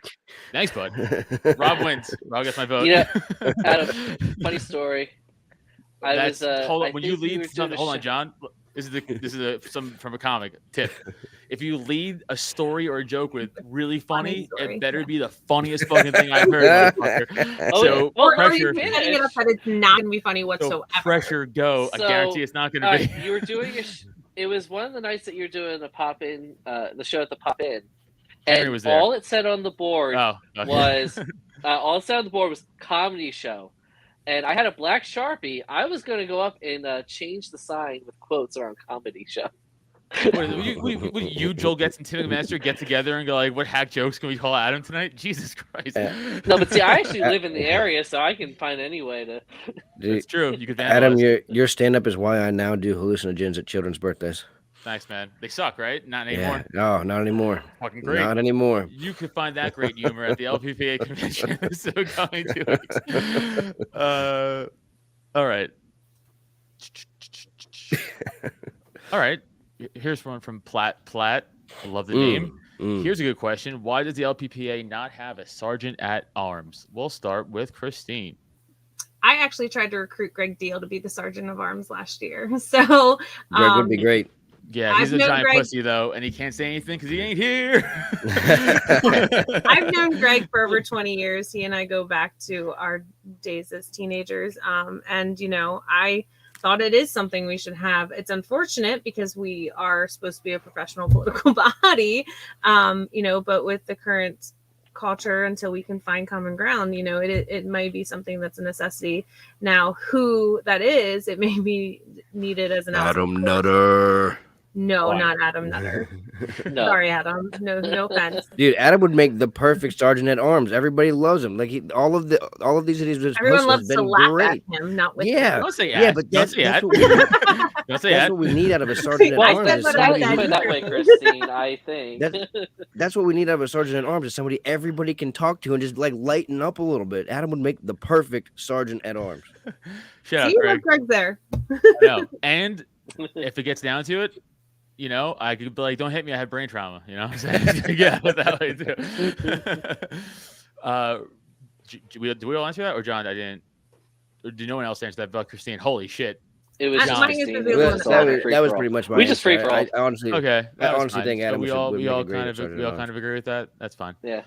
Okay, I'm fine with I'll throw in there. Tim McMaster for Western Vice Chair and Sergeant. at No, Arms. Tim will take a steel chair. Not to what- someone I was just with gonna say fantastic. that, you motherfucker. I was just gonna Well- say that. Why is that not valid? Sorry. No, I'm for it. I would love to see Nah. one of the most Nah. memorable. Tim, if you're watching, shout By this out to me in attending, the you comments. consent Tim is to watching. be Tim thrown is steel watching. Chair. Tim, okay, one of the most crazy. I don't watch wrestling. I watched it in the Attitude Era, like 90, so it's like 90 until like 2002, like that when I was like a kid, right? There was that one Royal Rumble, I think, or Survivor. I don't remember, but The Rock handcuffed Mankind, and then took a steel chair and repeatedly bashed him over the skull with this. It bent in like a fucking V. And I remember even as a child, I was like, that seems excessive. like that was psychotic. That was fucking crazy. But I'm for it. I would be sick to see in real life. Okay, so what's the question we got here? Side note, real quick. We Yeah. tried to put together a wrestling competition when we were running Tim's campaign for That'd that be sick. exact reason, to try and get people. That would be sick. Okay, BJ, I promise BJ, I show his question. It's a good question too. BJ Hebenthal asked, with the war drums being beaten in DC, what is your viewpoint of Defend the Guard legislation? What will you do as chair to promote it? I think it's awesome. I'm not running for chair. This is my 2 cents, but it's great. I think we should definitely do that. But we'll start with John. Yeah, I mean, I'll admit, I'm not 100% solid on all the details of the Defend the Guard legislation. Other than, correct me if I'm wrong, it's to, stop abusing the National Guard and sending them over to do stupid shit, basically, correct? It's a very, very simple concept. It's that Yeah. that you introduce legislation at the state level that does not allow you to deploy your state National Guard unless there's a declaration of war. Now, the National Guard is the most deployed branch of any other. So this would be a huge step forward in limiting the amount of deployed troops that go out there, and we can actually do this at the state level. So that's basically the idea behind Defend the Guard. All right, yeah. I mean, I know we already pushed something through a resolution recently, but yeah, I mean, maybe we could do a lot more with besides social media. I mean, we need to put more press releases out there, speaking out against it. We could have members who are veterans getting out there and standing on the steps of Harrisburg, and start pushing more vocal rallies, I guess. Bonnie, real quick, makes a valid point, John. Just she's like we did endorse it, so she just says she suggests you familiarize yourself with it. But it's a good point. Yeah, I don't think I was a rep. I don't think I was a rep for that meeting, but I was. That's fair. In attendance, so That's fair. Hey, Rob, you if I don't know, I'm going to say I don't know. Well, no, that's fair. That's fair. That's fair. Well, No, it's fair. So I would just say that things like Defend the Guard, this is something that attracts people from any walk of the political spectrum. So this is something that we should be behind hard.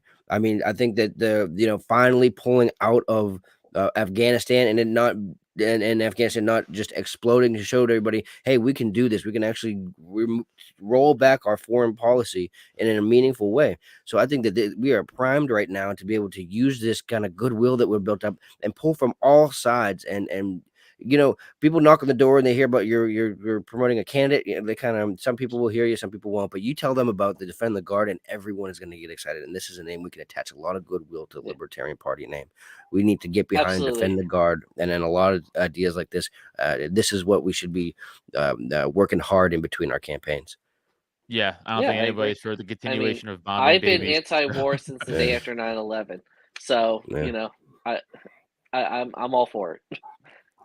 Kristine, I'm assuming you share the same sentiments because you've been nodding your head. Yeah, I support the efforts of anybody in the Libertarian Party trying to put forth policy changes, whether it be Defend the Guard. I was introduced to Concerned Veterans of America over the summer at the Regional 5 training, which is another veteran program that's trying to, end the wars and stuff like that. I mean, there's Fair Districts. There's so many different programs that, have a lot of the Libertarian platform applied to what their mission is. And Defend the Guard is definitely one of them. And, that is something that we should be encouraging our members to participate in and, to do press releases and to show our support and everything like that. And, Absolutely, get our candidates on board to shout it out because, kind of like Bill said, I do believe that we are a political party and the messaging, the true bold messaging should be coming from our candidates because they don't want to hear from Adam and me and Rob. They want to hear from the Tim McMaster running for PA Senate 48. He's no longer because they redistrict, but they want to hear from the people who have the potential, who are going to be on the ballot, who are going to be representing the party, who the party nominated to be a representative. And so getting those candidates to support those causes and to talk about them when they're out and about is going to bring people into the party. So yeah, I absolutely support Defending the Guard. Awesome.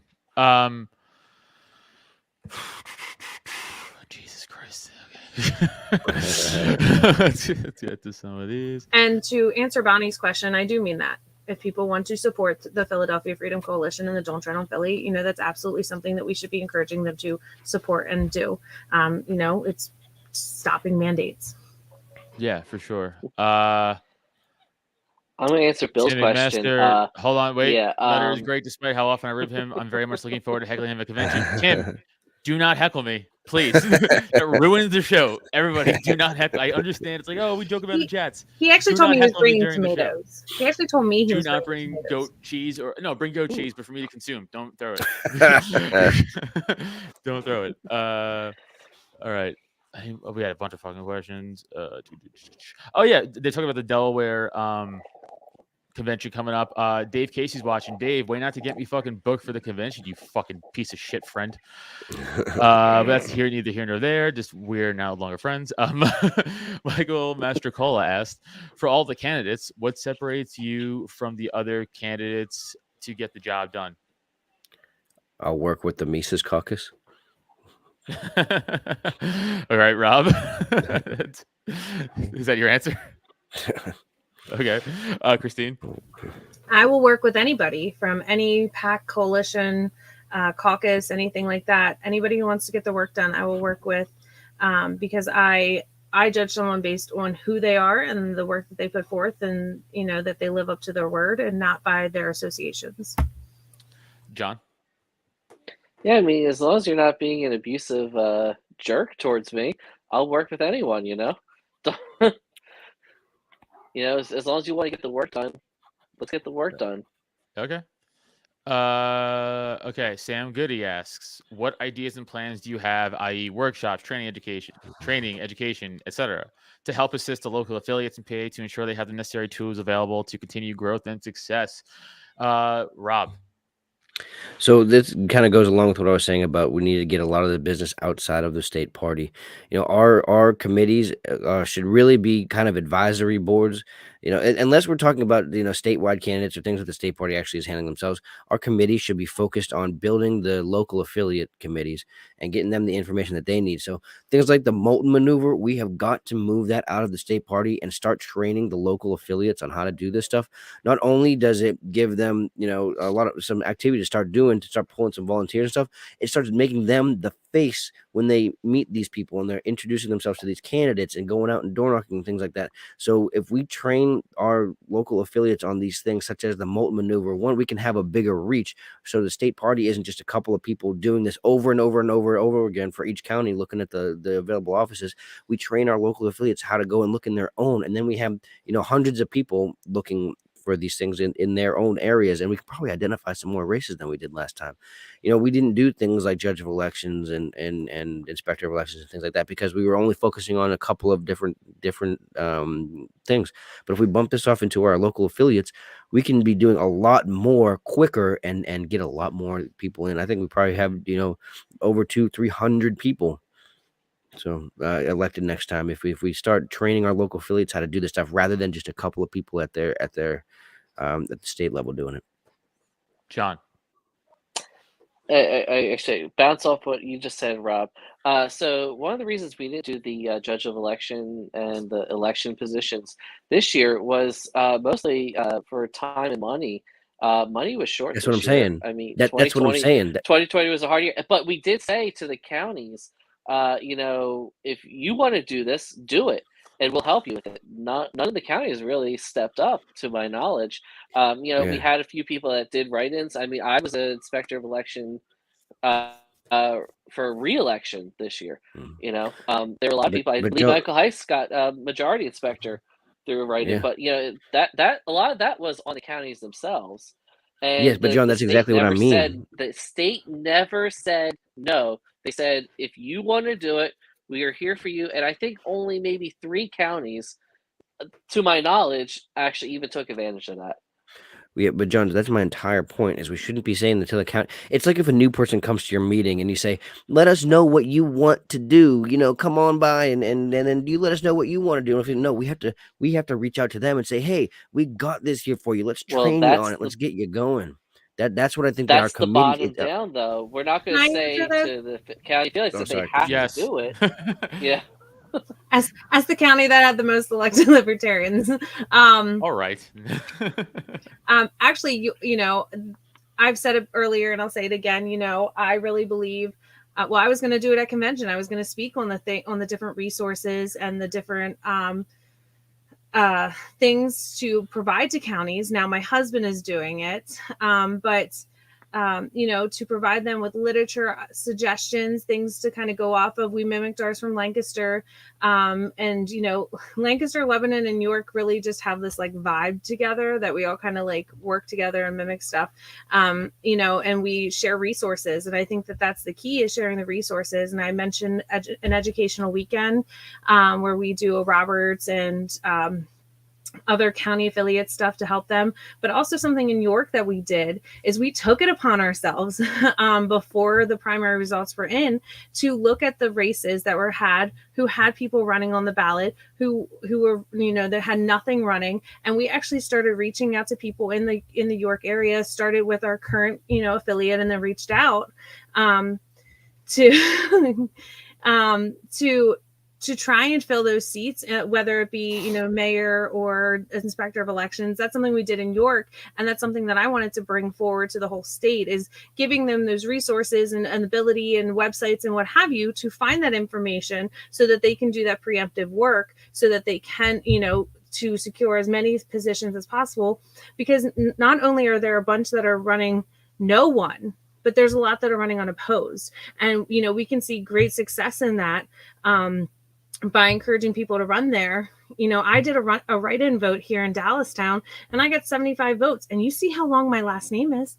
75 people wrote that in because they were upset that no one was running against the mayor. But providing the resources and information that we've established here in New York to the other counties, and having other counties share that with us, that is crucial in growing our affiliates.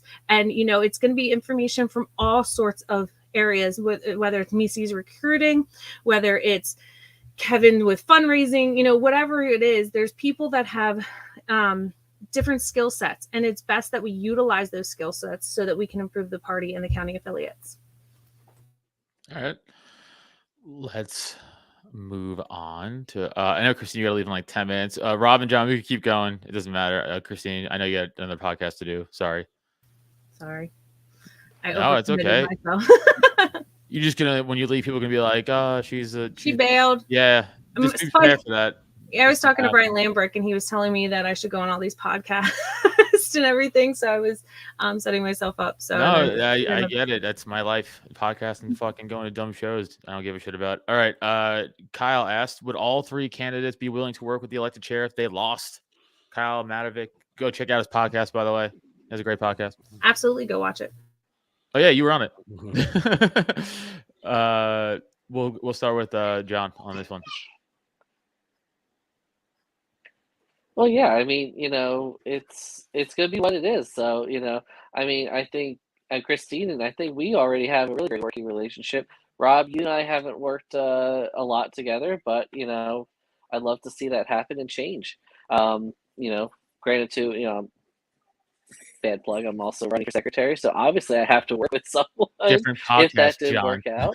So, huh? Yeah, I know. Different podcast, secretary, John. Trying to help you. I was trying to help you. Plug it. No, fine. Forget it. Screw you. That's fair. But yeah, no. I mean, I have to.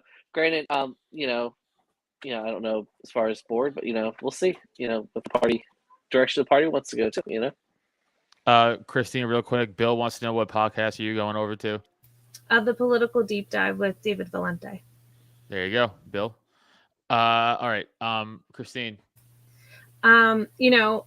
Absolutely. I might divert my skill set because we should be utilizing our skill set where it's best to be used at. So I might divert to helping membership more and or go into county the affiliate support, or even to elections, since that is a passion project of mine, and work with Chuck Bolton. But in the end, we are all working together for the greater good of spreading liberty, and I have no sorry, the vodka is really setting in. I have no qualms with working with any of these people. I've worked on little things here and there. We've had personal disputes and have said some things that are not the greatest to say to each other. But we go past that and we find that common ground and work together on the things that are essential. Rob. Well, just like last year when the Mises Caucus ended up losing at the convention, I didn't go home crying and take my ball and go home. I got to work and started working with everybody as much as I possibly could, reaching out to everybody at every chance. Some people responded well and worked with me. Some people didn't, but I just decided to do whatever work I can, and I will continue to do that. I've heard a lot that we're going to lose a lot of people if the Mises slate does well at convention, and I hope that's not true, because I don't want not one person to leave. If anybody does choose to leave because I am elected chair, I hope that you understand the door will always be open when you're ready to come back. But I don't want to see not one person leave, and I hope that we can all win and lose equally as gracious or that we can lose as graciously as we can win. Adam, can I address a comment? Rob, I'm not laughing at you. I'm laughing at one of my kids. I'm sorry. I wasn't laughing at you. Yeah. It's not true. He's laughing right at you. He told me. Adam, can I address a yes, comment? you may.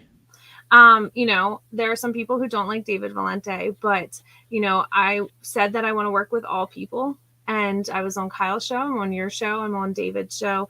I'm going to be on Matt Wright's show. I was on Cajun's. I think it's proving to show that I want to work with everybody by showing that I'm willing to go on shows and maybe be hit with hard questions, like the finger to the bus thing. That is how I am trying to be transparent in who I am and what I stand for. And so you may not like him, and I apologize if you don't, but some people don't like Adam, and I'm still here despite them saying not to be on Adam's show. So what's up? That's fair, but truly, and by the way, I do want to point out, I know I totally shit on Sacha Cohen, but fuck him. I truly don't respect him. I don't. So I will talk to anybody that's cool. I know John is Bucks with me in Bucks County, and no, there was some not great times in Bucks at one point, but I fucking talk to John all the time. We joke around with each other. I never fucking shit on John online or anything like that. Do I? Honestly, no, right? I think once or twice, but yeah, that was before though. That was after the thing, right? So I'm saying, Kristine, I never ever talked bad about you publicly. Rob, I hate you so much with a passion, but everybody knows that about me and Rob. You know what I'm saying? It's no, it's just. I've heard rumors that Rob is a vampire of the Edward the Twilight variety. Can you confirm that, Rob? Find out. You have to wait and find out. Yeah, boy. It's just there are some people in the party and in life who are complete pieces of garbage that I don't respect and will not waste my fucking time dealing with. So I'm just gonna fucking tell you to fucking suck my dick. That's the truth. I don't care. You're one of them, bro. So you know what I'm saying? That's how it is. You're one of them. Fucking. I'll take it. Yeah, it's sorry. But other than that, I am super cool with everybody. I truly don't care what you fucking believe. As long as you're cool, like Adam G says, if you're for liberty first, then we're fucking cool. I truly don't give a shit. But don't come in talking shit. Fuck out of here. All right. I'm trying to look for a short one, Kristine, because it'll be the last one, and we'll fucking. All right, this is a fucking kind of a quick one. Adam G. To all, is there anyone that you are unwilling to work with, which is a different question? We'll start with Kristine because she got to go. There's only really one person in this party that has caused me a bunch of strife, who has attacked me personally. And despite that, and because I'm trying to be a bigger person, I'm not going to name that person. But despite that, I still work with them. It's not about me. It's not about my personal goals. It's about the goals of the party. It's about using each other for the skill set that you have. And, I don't have to like you to work with you because at the end of the day, I look at this as a job. It's volunteer, but I look at it as a job. And when I go home, I'm not going home to you. So, there's no one that I'm unwilling to work with. There's some people that'll make it harder to work with. I think that's more of the statement to be said. But we need to work together. That's the only way that we can bring liberty and to get people elected and to do all the work that we're trying to do. Nice. If you got to bounce anytime, you could just throw up the peace sign and go. We get it. We know. I alerted everybody. They all know. I'm gonna try and listen to their answers, and I already let David know that I'd be hopping from one to the other. So. All right, cool. If you want to jump back in, if you're done and we're still on, you can. We just use the same link, just so you know. Okay, yeah, I'm not sure how long that one's going to go because we got Dan Fishman and no, I'm just the offer's out there if you want to. I appreciate that very much. John. The only one I can say is probably Kristine. That's fair. No. Right. No. I'm sorry. No. What honestly, in the world? I'm sorry. No, honestly, I will try to work with anyone I can. And, if we have the same goal, I will try. I'll do my best. But honestly, if someone is really going to be an abusive jackass to me, I'm sorry, but there are times that you have to draw the line for your sanity.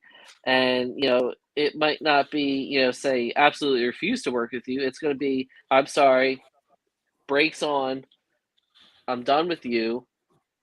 Give it a time to cool down for both of us to cool down and come back and try and reapproach it later on.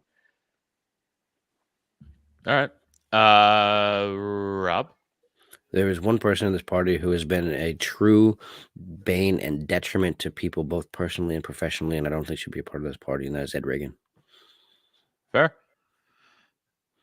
All right. We'll go with Tim's question. John, do you regret those newsletter articles that you published without the committee's approval? So, I knew that was coming. Honestly, John, before you answer, I'm going to say goodbye, and I hope that you guys are. Bye. I don't know if I hope, because that'll be some intense conversation. Maybe if you're still on, I'll come back. No, that's totally. Again, just join the same link that you have in the group chat. Thank you for having me on, Adam. In case I'm not able to make it back on, and thanks for the good Q&A, guys. Of course. See you, Kristine. See you later. All right, John. Sorry. No, she's gone. No, I'm kidding. Yeah, honestly, I'll solo you for this did because not this is a direct question. anticipate the. Thanks. No, I didn't anticipate the blowback that was going to come out of it, but honestly, to an extent, no. I do regret the fallout that happened within the newsletter committee, and I have expressed that my only real true apologies are to the newsletter committee themselves. But we were faced with a short deadline of getting this newsletter out in time, and before the new year, because the deadline for the next one, which should be in your mailboxes now if it isn't already, was literally a couple weeks after the into the quarter, because this had to for convention. We went with a formula and a format that was already in existence, and as a committee, we came back and we tried to address these concerns. Unfortunately, the board saw fit to take action before we could actually be given a chance to prove ourselves that we were going to, listen and go a different route. So I'm only sorry that the board decided to act on a reactionary basis instead of actually, giving us a chance to shape this into something better that the membership wanted. And I'll throw a shameless plug that the newsletter committee survey should still be up there, lppa.org/newsletter. There should be a link for a survey. Fill that out. Let the newsletter committee, as it stands, know what you want to hear, and let them actually fix this. Yep. Okay. Rob, anything on that you want to add? No, I'm just gonna leave that alone. Okay. This is from a little before. Again, I'm fucking behind, so sorry. But Michelle Marino, Tiroli, just people that say I'll work with anyone, and then when the torch oh Jesus, Adam, and then won't touch Liberty projects or worse, shit on them because of the names involved. So I'll believe that claim when I actually say it. Michelle, that's a fucking fair gripe, I think. Yeah, we gotta, proofs in the pudding type thing. Oh, what am I, 80? Fucking says that. All right. Let's go to. Yeah, I know, right? That's why I just made that joke. And this is, by the way, this is why I'll point out. This is why I am good at comedy, because I made that joke and then John just repeated the same fucking joke right back to me. I didn't know you made that joke. So Adam, we're in sync. Adam, I just want to say real fast on that point. I don't really want to make a comment, but I just want to bring up Adam Gaelick's comment that's right here. Would you, go for it. John? Would you repeat your actions on the newsletter again if you could? I probably would have exercised a little more caution if we had more time. But on the other hand, I do want to stress one thing that I said in the last newsletter. I believe the newsletter is an outlet for people and members of this party who normally don't get a voice, and it's an opportunity for them to speak their mind and reach out to the party. Because let's face it, it's not very easy to get a hold of the board of directors, and maybe sometimes they don't have the ability to get involved with their county committee, but they still have an interest in what's happening. I thought it was fair, and I will say once again, Michael Heiss and many other people had a chance to reach out and to put something to the contrary, and they chose not to put their point of view out there. I would have accepted their own point of views as well. No, and I would publish it hands down. Would you put the articles out again that you put through, given if you had full permission and no ramifications, would you put them out again? Like, would you do it again if there was no? Okay.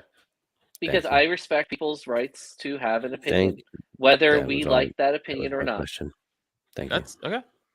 That's fair. Hmm. Oh, I gotta get that out of there. Sorry. Nope.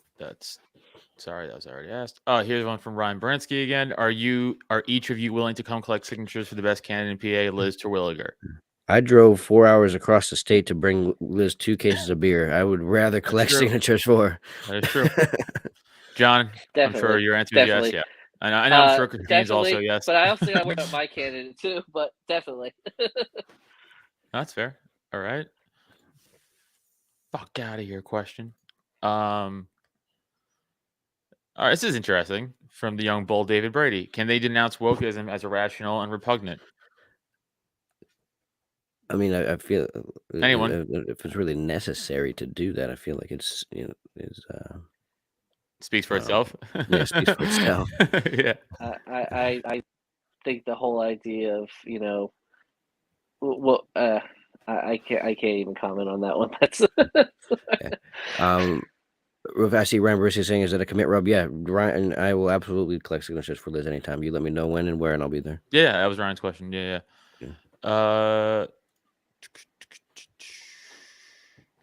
Okay, here's one from Adam Galick. Fucking Adam, I'm giving you a lot of questions. Just remember that next time you want to fucking ask 1,000 questions that I don't want to hear in real life. Okay, so to all, how would you encourage motions to be workshopped outside of board meetings instead of workshopped on the floor? Rob?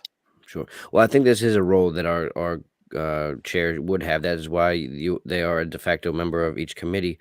I think the chair could facilitate a lot of work in the committees, but we have a lot of these different channels to go through, the Thunderdome or the email list or things like that. But I think it is up to the chair to figure out a way to get to figure out who has a stake in the motions that are being presented, and bringing those people together during the off time to hash these things out in the meantime. And then we get to the meeting and we're not debating this stuff for hours with this contentious spectacle for the entire membership to see. So I think part of my role as chair would be to facilitate people who are on different sides of things to come together and hash them out in the meantime and come to an agreement before we even get to the board meeting. Then all we have to do is make a presentation and a vote up or down, and then that I think that's about as good as we can get. Okay. John? Yeah, I mean, if you have an idea and you're not on a specific committee, go to the committee first. Work with that committee. Maybe they're already working on the idea. Maybe they've been stuck on a solution for that particular problem. Work with the committee first. And if the committee comes forward and says, hey, we work this out, we believe this is the best tool to get our job done, I'm all for it. Granted, the chair can't actually say, vote unless it's a tiebreaker. But I think, it's an installation of confidence in that committee to do what they need to do. And I think the board as a whole should respect that committee's autonomy to, know what they need to do to get the job done. All right, cool. Real quick. I gotta respect my chair, Mr. Joseph Bissell, and he just wants to know why you guys think Bucks County is the best LPPA affiliate. And the answer better be Adam, because you're in it. I was like, yeah, I know, right? Oh man, I don't know. Montgomery County I don't know if it's gonna be because of Adam. No, it is. It is. I already determined. Montgomery County just had me out, and they gave me a full Monty, or they gave me a Monty award and some silver. So I don't know, guys. I think you gotta up your dick.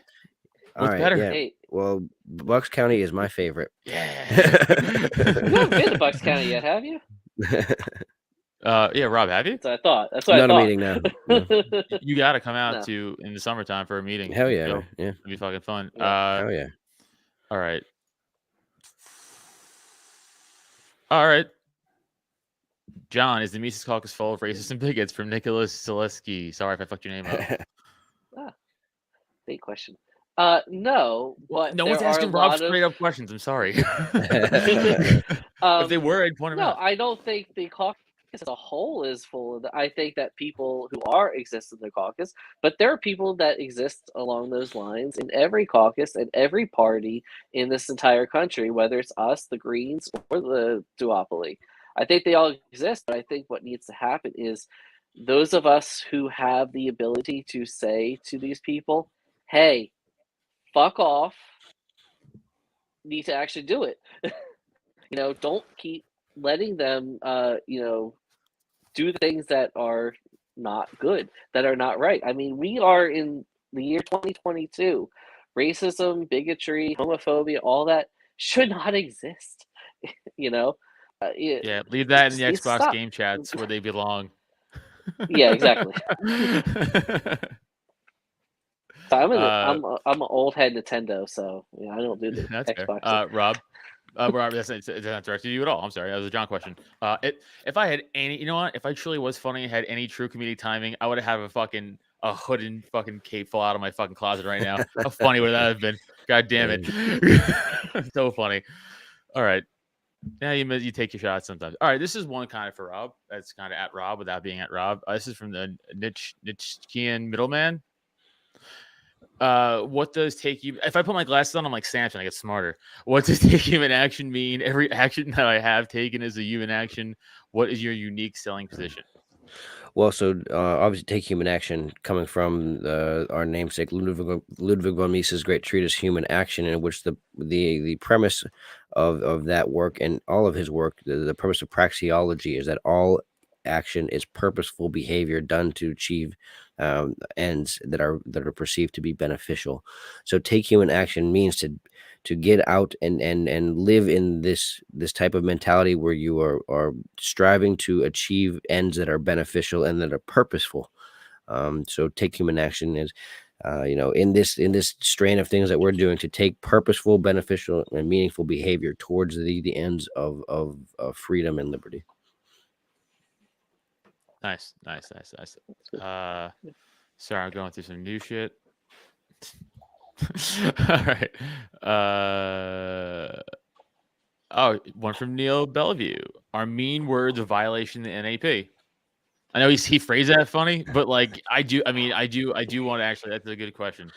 Well, they can be if they're untrue, if they're fraudulent, if they're misrepresentation, then absolutely. I think that, so I don't believe in things of intellectual property like patents. I think those are just a forced monopoly. Mm-hmm. But I do believe in things like copyrights and trademarks. So if you are infringing the property of somebody else, like if I have a business and I name it Cowburn Inc., and you come along and just start using my name and all of the goodwill attached to it, that's theft. That's fraud. So yeah, words can be a violation of the NAP, but not in the ways that a lot of people think. Kind of in the ways of, if you're actually stealing someone's earned name and reputation that has meaning in the marketplace and things like that, then yeah, you are committing a NAP violation. But mean words in and of themselves, no, I actually thrive on them. Same. It's literally my job. Yeah. I mean, to an extent, look at, intent is, in what you're doing, Adam, as a comedian, that's a whole different thing. But if you're actually using those words and calling them F this and all that, but because you actually despise that person, or because you despise something, an intrinsic quality about them, that's a whole nother thing. And when you use language to instill or encourage acts of violence, even though you are not perpetuating the acts of violence yourself, you are encouraging others to take action based on those words. And I will say, for the record, pointing at someone and telling them to fuck off is not a violation of the NAP or a reason to lay hands on someone. All right.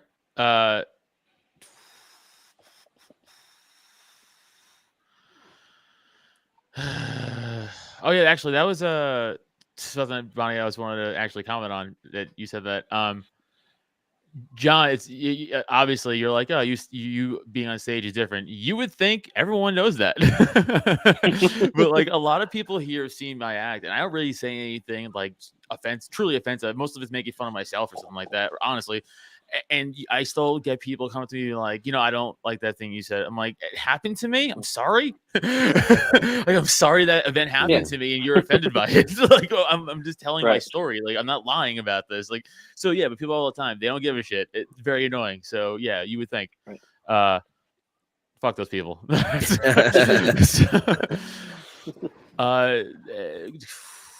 Let me get one from Bonnie. Do you support stifling multiple individual affiliate voices in favor of one easily corruptible regional rep position for the board of directors?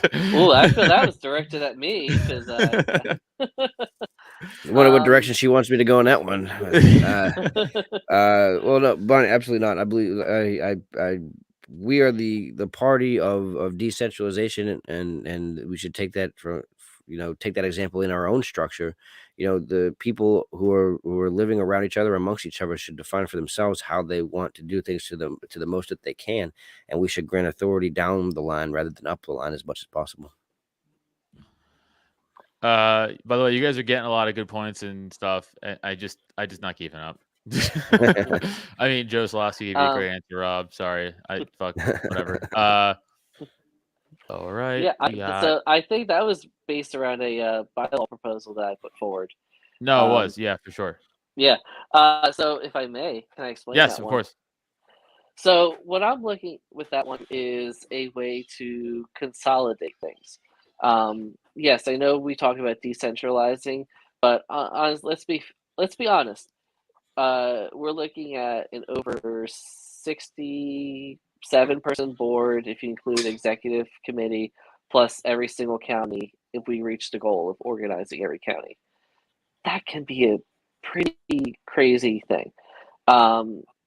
If we went to a smaller size board, it wouldn't be taking voices away.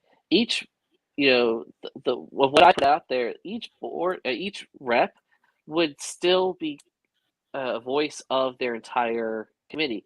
Each region has their own say in how that person is picked and has influence on that rep.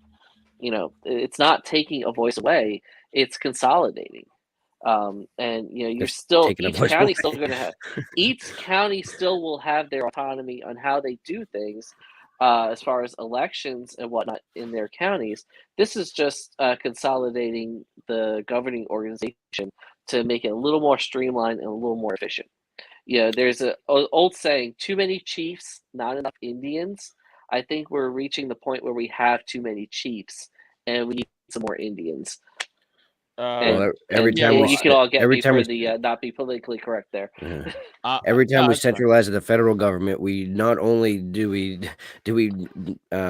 take away autonomy of the states, but we then put this mountain of bureaucracy on the top. But by centralizing at the state level, we're not going to convolute this entire thing. All we're going to do is put a few things in the hands of a couple people and make these giant bureaucracies that make it impossible for the county affiliates to have a meaningful say. So we have to always remain vigilant at focusing on decentralization and never towards the other direction. Yeah, I gotta agree. I mean, John, I get what you're saying. I get it, but it's efficiency is not the goal, right? It's like every county should have their voice heard on the board 100%. Like that's just the way it should be. Because you can. Well, not really. No, because then it could just become a popularity contest. Really, at that point, for whoever's fucking repping that few counties, whatever. John, no doubt it becomes more efficient, but efficiency at the sacrifice of effectiveness is sometimes that's not how it works. So, and this is one of those cases. This is my opinion and Rob's opinion, but I mean, obviously people will agree with you. But I just don't think taking away voices is also very libertarian of us. We should just keep I know it gets annoying, but counties should all have voices at least. I'm not saying we should have voices on all committees, but counties, because that's way more important than subcommittees and bullshit. In that model that I put forward, the counties would still exist. We're just talking about just the state board itself, not. I'd really like to make getting rid of the county affiliates. I'd really like to make a point that I don't think anybody has made yet. And John, you mentioned at the beginning, and I agree with you that we're going through growing pains right now. And unfortunately, this is the stage between between JV and varsity where we are. The state board is plenty capable of doing what it's doing, but now we have to make our county affiliates as effective as what our state board can do, and we have to make them just as meaningful and as consistent. So while we're bringing these county affiliates up, we kind of have this balance that we have to do at the state board and kind of deal with a lot of the growing pains of these county affiliates ourselves. But the end goal here is to get the counties to be doing exactly what the state board is doing, and then a lot of this business moves out of the state.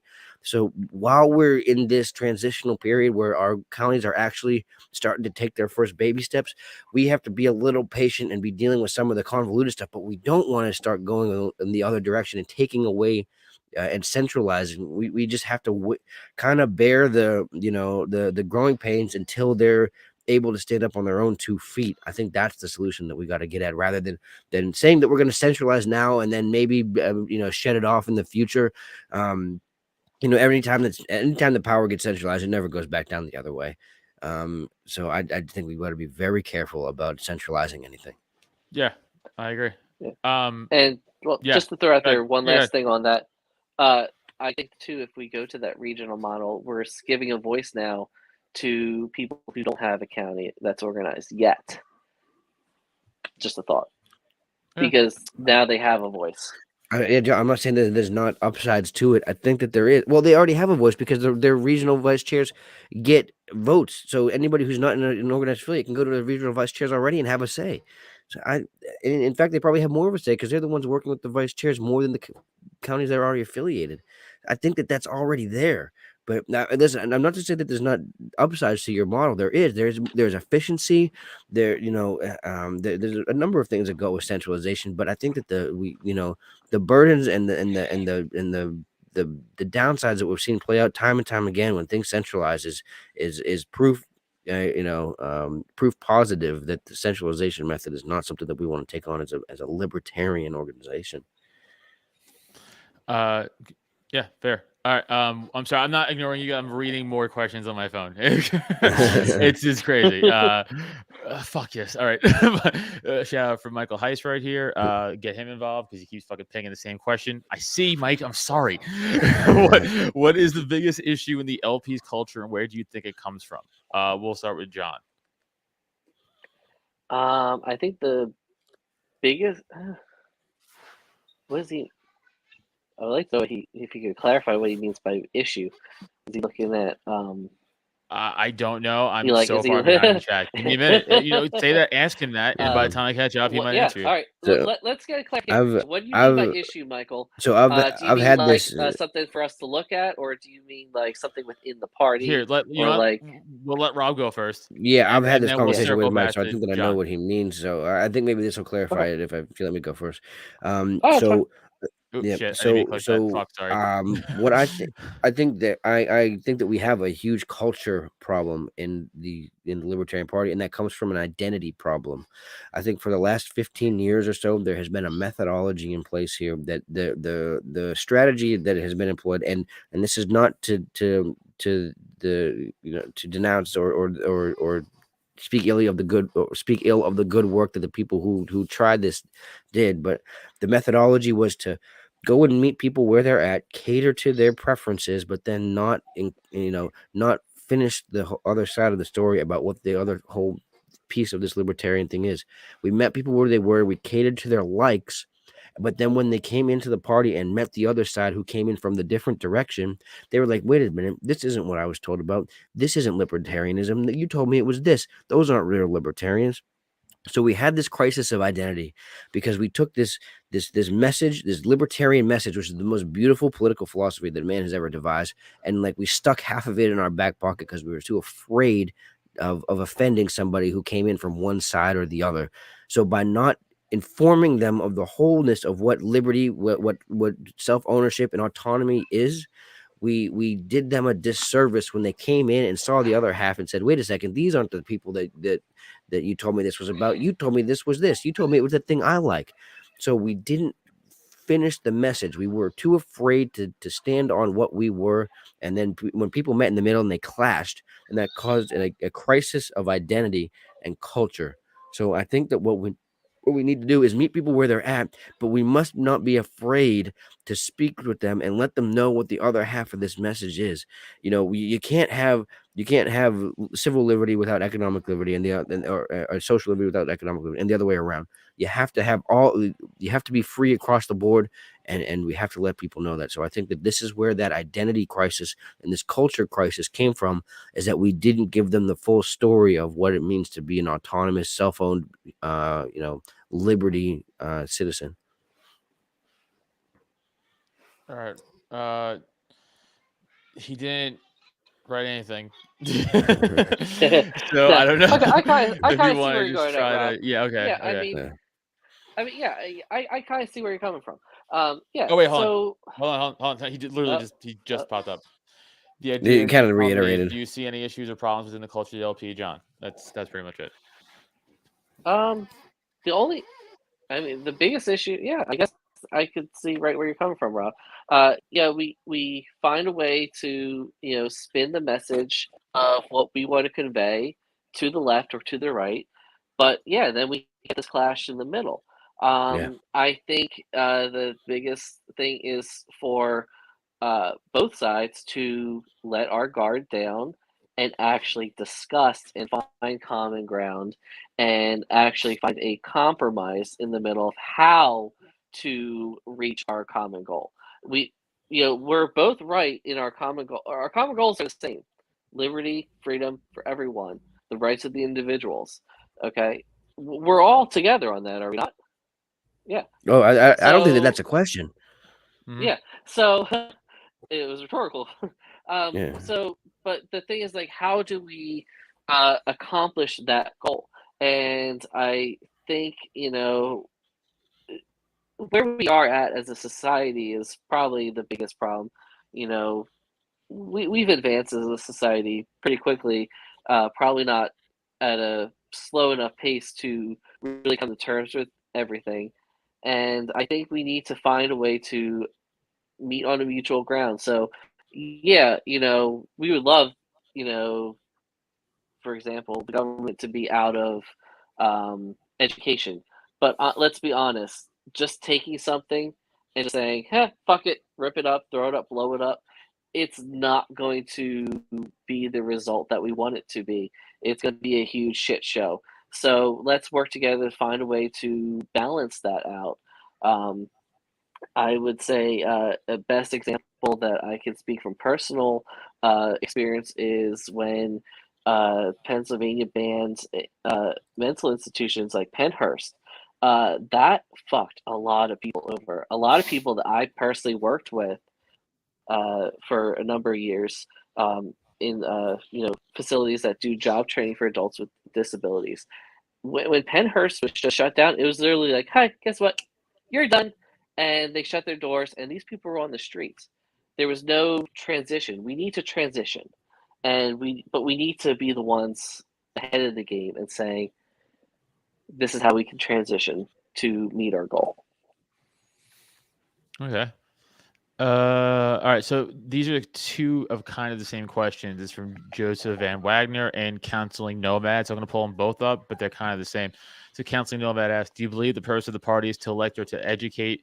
Do you believe the party should house everyone, regardless of whether they agree or ascribe to the party platform? And JVW asked, to all the candidates, do you believe the party should be equally focused on messaging, activism, and training as equal as we focus on candidates? So kind of the same, I'll pull up each question if you guys need me to do again, but I'll just leave JVW's up for now. But Rob, to you. Sure. I believe that the party, the objective of the party is equally candidates and activism. This is in our own PA platform, and this is something that has been tried to be removed from our platform, which I think is a very dangerous road to go down. In our platform, it says that we are to run candidates, we are to educate, and we are to perform activist activities. And I think that those are, at this point and where we are in the Libertarian Party, we need all of those to be able to get to the level where we can just be running campaigns as our messaging. We don't have the luxury of real meaningful, high level, high profile, challenged elections right now. We're just not at that level. We need the local activism and education to change the minds and hearts of the people around us, who will then recognize when we put a candidate forward. We can't, if we just turn into a pure political machine, running anybody who's willing to put an L next to their name just to grow the object of the Libertarian Party name, then we have lost our purpose, and this is no longer an organization that I want to be with. It is absolutely essential that we maintain our principles and our activist and our educational role while promoting candidates. I think these are three arms that are absolutely necessary right now and complement each other. So I don't think any one is more or less important than the other, but we have to maintain and understand that right now we as a party must maintain this principled philosophical, educational, and activist role. Otherwise, we're just going to turn into a pure political machine, just like the other two major parties have. They've lost their way, and I don't want us to lose ours. Good answer, Rob. John? I think both are equally important for sure. I think, personally, though, I think that more education needs to be stressed from the candidates themselves. Because they're the ones that are going to be out there in the spotlight and in the press, not us, not us and us as the party. We can put all the press releases out there we want, and they'll get some attention. But if you have someone that there's actually something at stake, there's actually an office to be won. I think that's where you get more attention, and I think we need to push the education, not so much from the party, but through our candidates. So in a way, we can balance both, but we still, at the end of the day, we are a political party. The job of a political party is to elect candidates to office and let them be the messengers of education. Yeah, I like here's my issue with not so much the multi-maneuver itself, but just the idea of, let's be honest, the inspector of elections or whatever isn't promoting liberty in any way. No one goes to that guy is you fucking libertarian, what's your view on 2A? It just doesn't happen. I think we should focus way more on council, mayor, shit like that could actually change laws and policy, and not just, again, if it's open, fucking put your name in for sure. For sure, Well, we should definitely be doing that. But I don't think those smaller.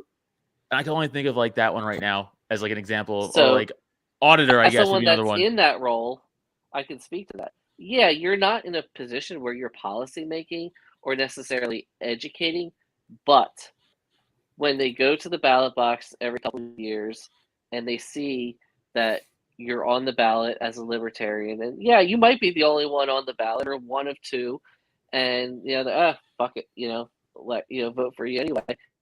But then as they come back to the ballot box the next couple of years, they say, oh, that guy was the libertarian that I voted for. And in that role, you are basically making sure that those individuals are able to exercise their right to vote in the fullest.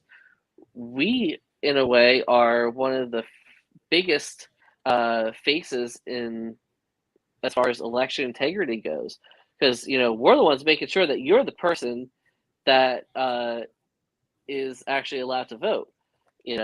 And to a lot of people, especially Republicans, that's very important. They want to. I get people all the time in my polling place. How do you know it's me? All right, then show me your ID. But I'll know from your signature. You see those signatures election after election.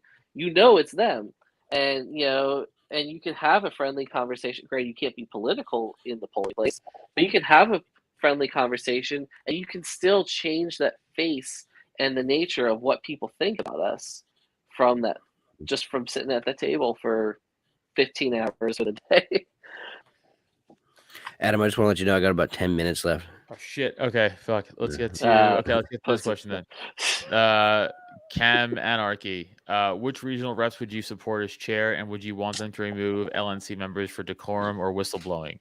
John, we'll start with you. Which regional reps?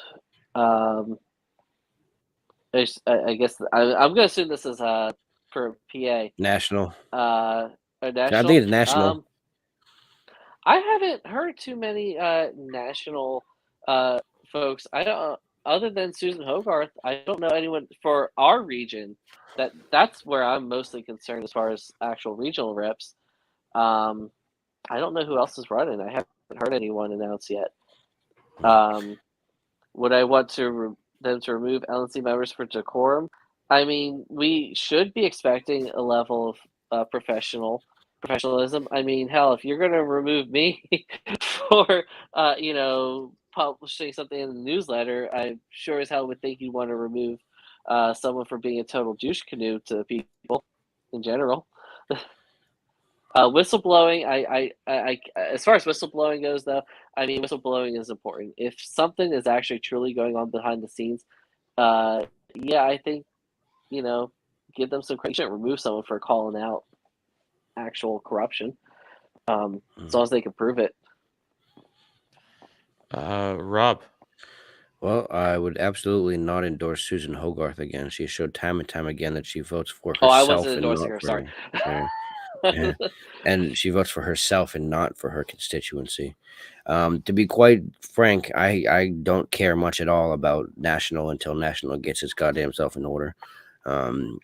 They have nothing to offer, and they only seem to be getting in the way of the ability of state affiliates to govern themselves. They've seen multiple attempts this year at trying to remove legitimate state parties and replace them with ones that are factionally desirable to those who have the votes. I have no interest in associating with national until national gets itself well back in order. As far as the decorum matter goes, I think that the national makes a bigger deal out of decorum to distract, so that it doesn't actually have to perform any of the things that it's supposed to do, and so that it's just another Washington soap opera. And I don't think it's very helpful. Now, as far as whistleblowing goes, if there's somebody who's legitimately committing some type of malfeasance, like embezzlement, fraud, or breach of fiduciary duty, which I think breach of fiduciary duty is the biggest one violation that we have going on, which I'm sorry to point you out here, John, but what you did with the newsletter was not a decorum matter. It was a breach of fiduciary duty. And that's why I think Dr. Moulton was so upset about it. And that's why I think a lot of people disagree, but well, I don't want to lambast you on here, man. We already had that out there, but the breaches of fiduciary duty at the national level is so egregious that until this is resolved, we shouldn't even be dealing with them. I don't even like our dealing with CRM with them and them having control of our information. I'm very, very wary of this. So, yeah, national can go fuck itself until it gets itself back in order. Agreed. All right. Can I throw one more thing out there real quick? Yeah. I did not, even though Karen Harlos, I don't see eye to eye with her on the things. I definitely did not agree with her being removed for being, for pulling out what she pulled out. So just throwing that out there. All right. I'm gonna ask, I guess, a PA related question, because then Rob pretty much got to go. So from Adam's gonna like this. Adam J, you get the last one, bud. Oh yeah, no, you can't ask the last. He just also asked the last question I see in the chat too. No, you asked this a while ago. That's what you get. So you getting this to all. This is how long ago this was. Kristine was still here. As the most workshopped of all the amendments to delegate bylaws, do you endorse the Thunderdome Amendment or some other amendment? Oh, John doesn't know what the Thunderdome Amendment is, or do you? Is that that's the one he just put out there, right? Adam, is that the one you just put out onto into the thing? If it is, answer real quick, because you're clearly watching. So if this is public, hurry up. Yeah, hurry up.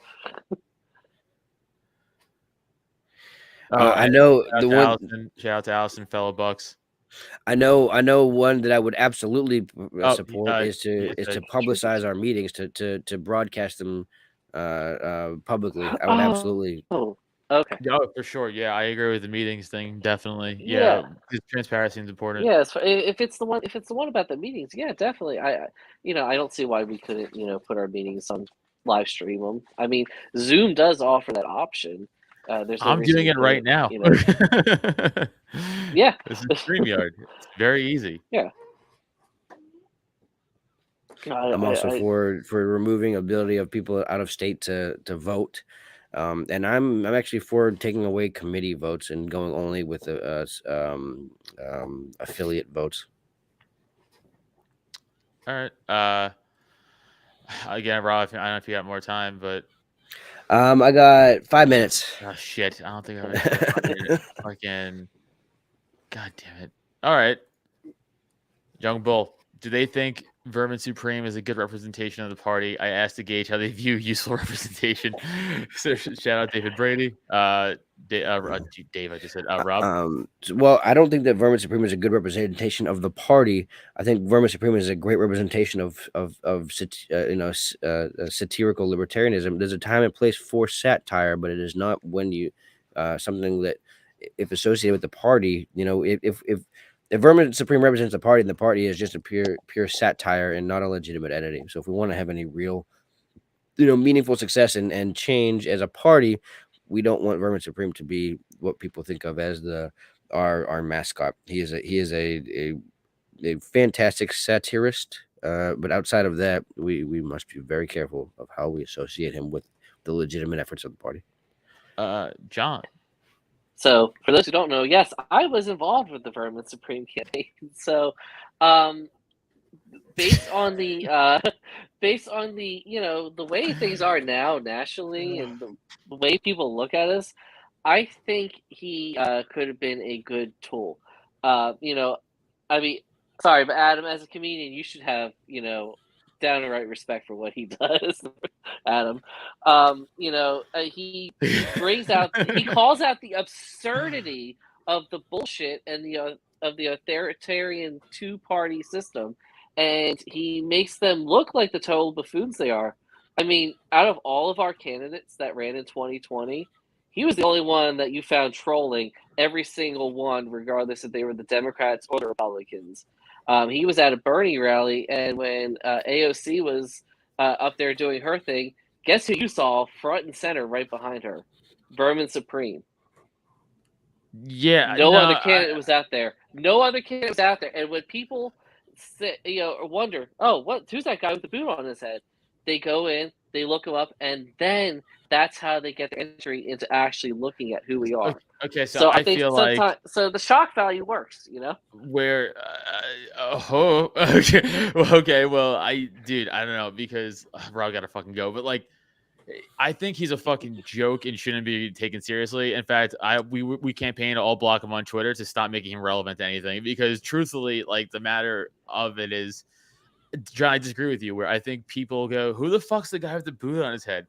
And then, like, who's he running for? And they look him up and they go, oh, that's a joke. And they go, fuck that party. Same thing with the naked guy, the fucking idiot on stage who was naked. Same thing. They go, well, what's this clown show? And they go, the libertarian presidential candidate. They go, fuck this party. Like, the libertarian primary. Different like, than someone going, I could shoot someone on Fifth Avenue and get away with it.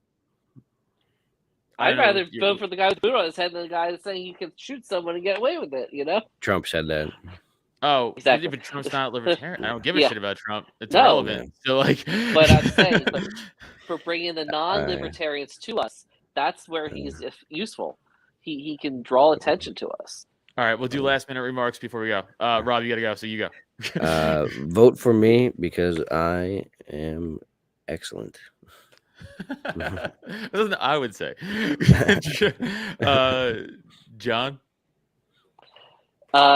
I'm going to say, don't vote for me if you don't want to. Vote for me if you want to. You can vote for me instead. Going to do... No, actually, I'm going to, believe it or not, I'm going to say I would endorse Kristine if I wasn't running.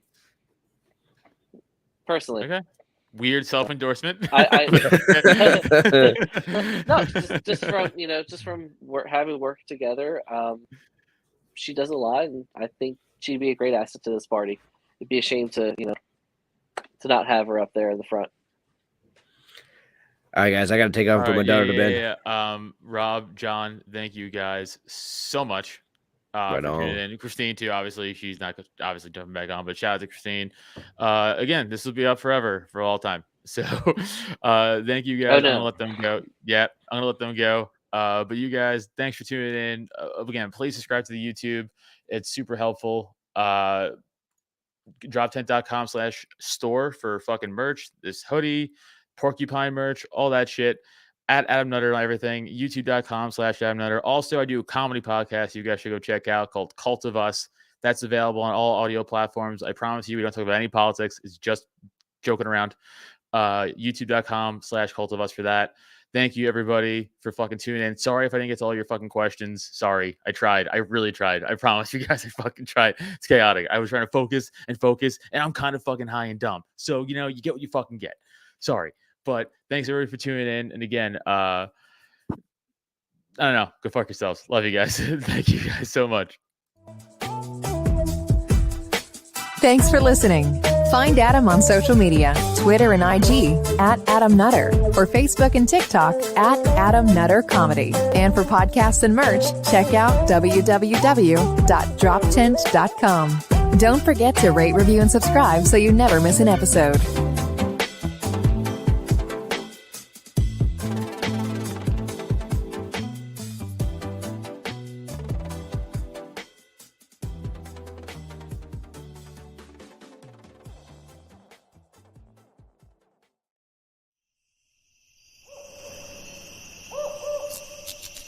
This has been a Drop Tent Media production.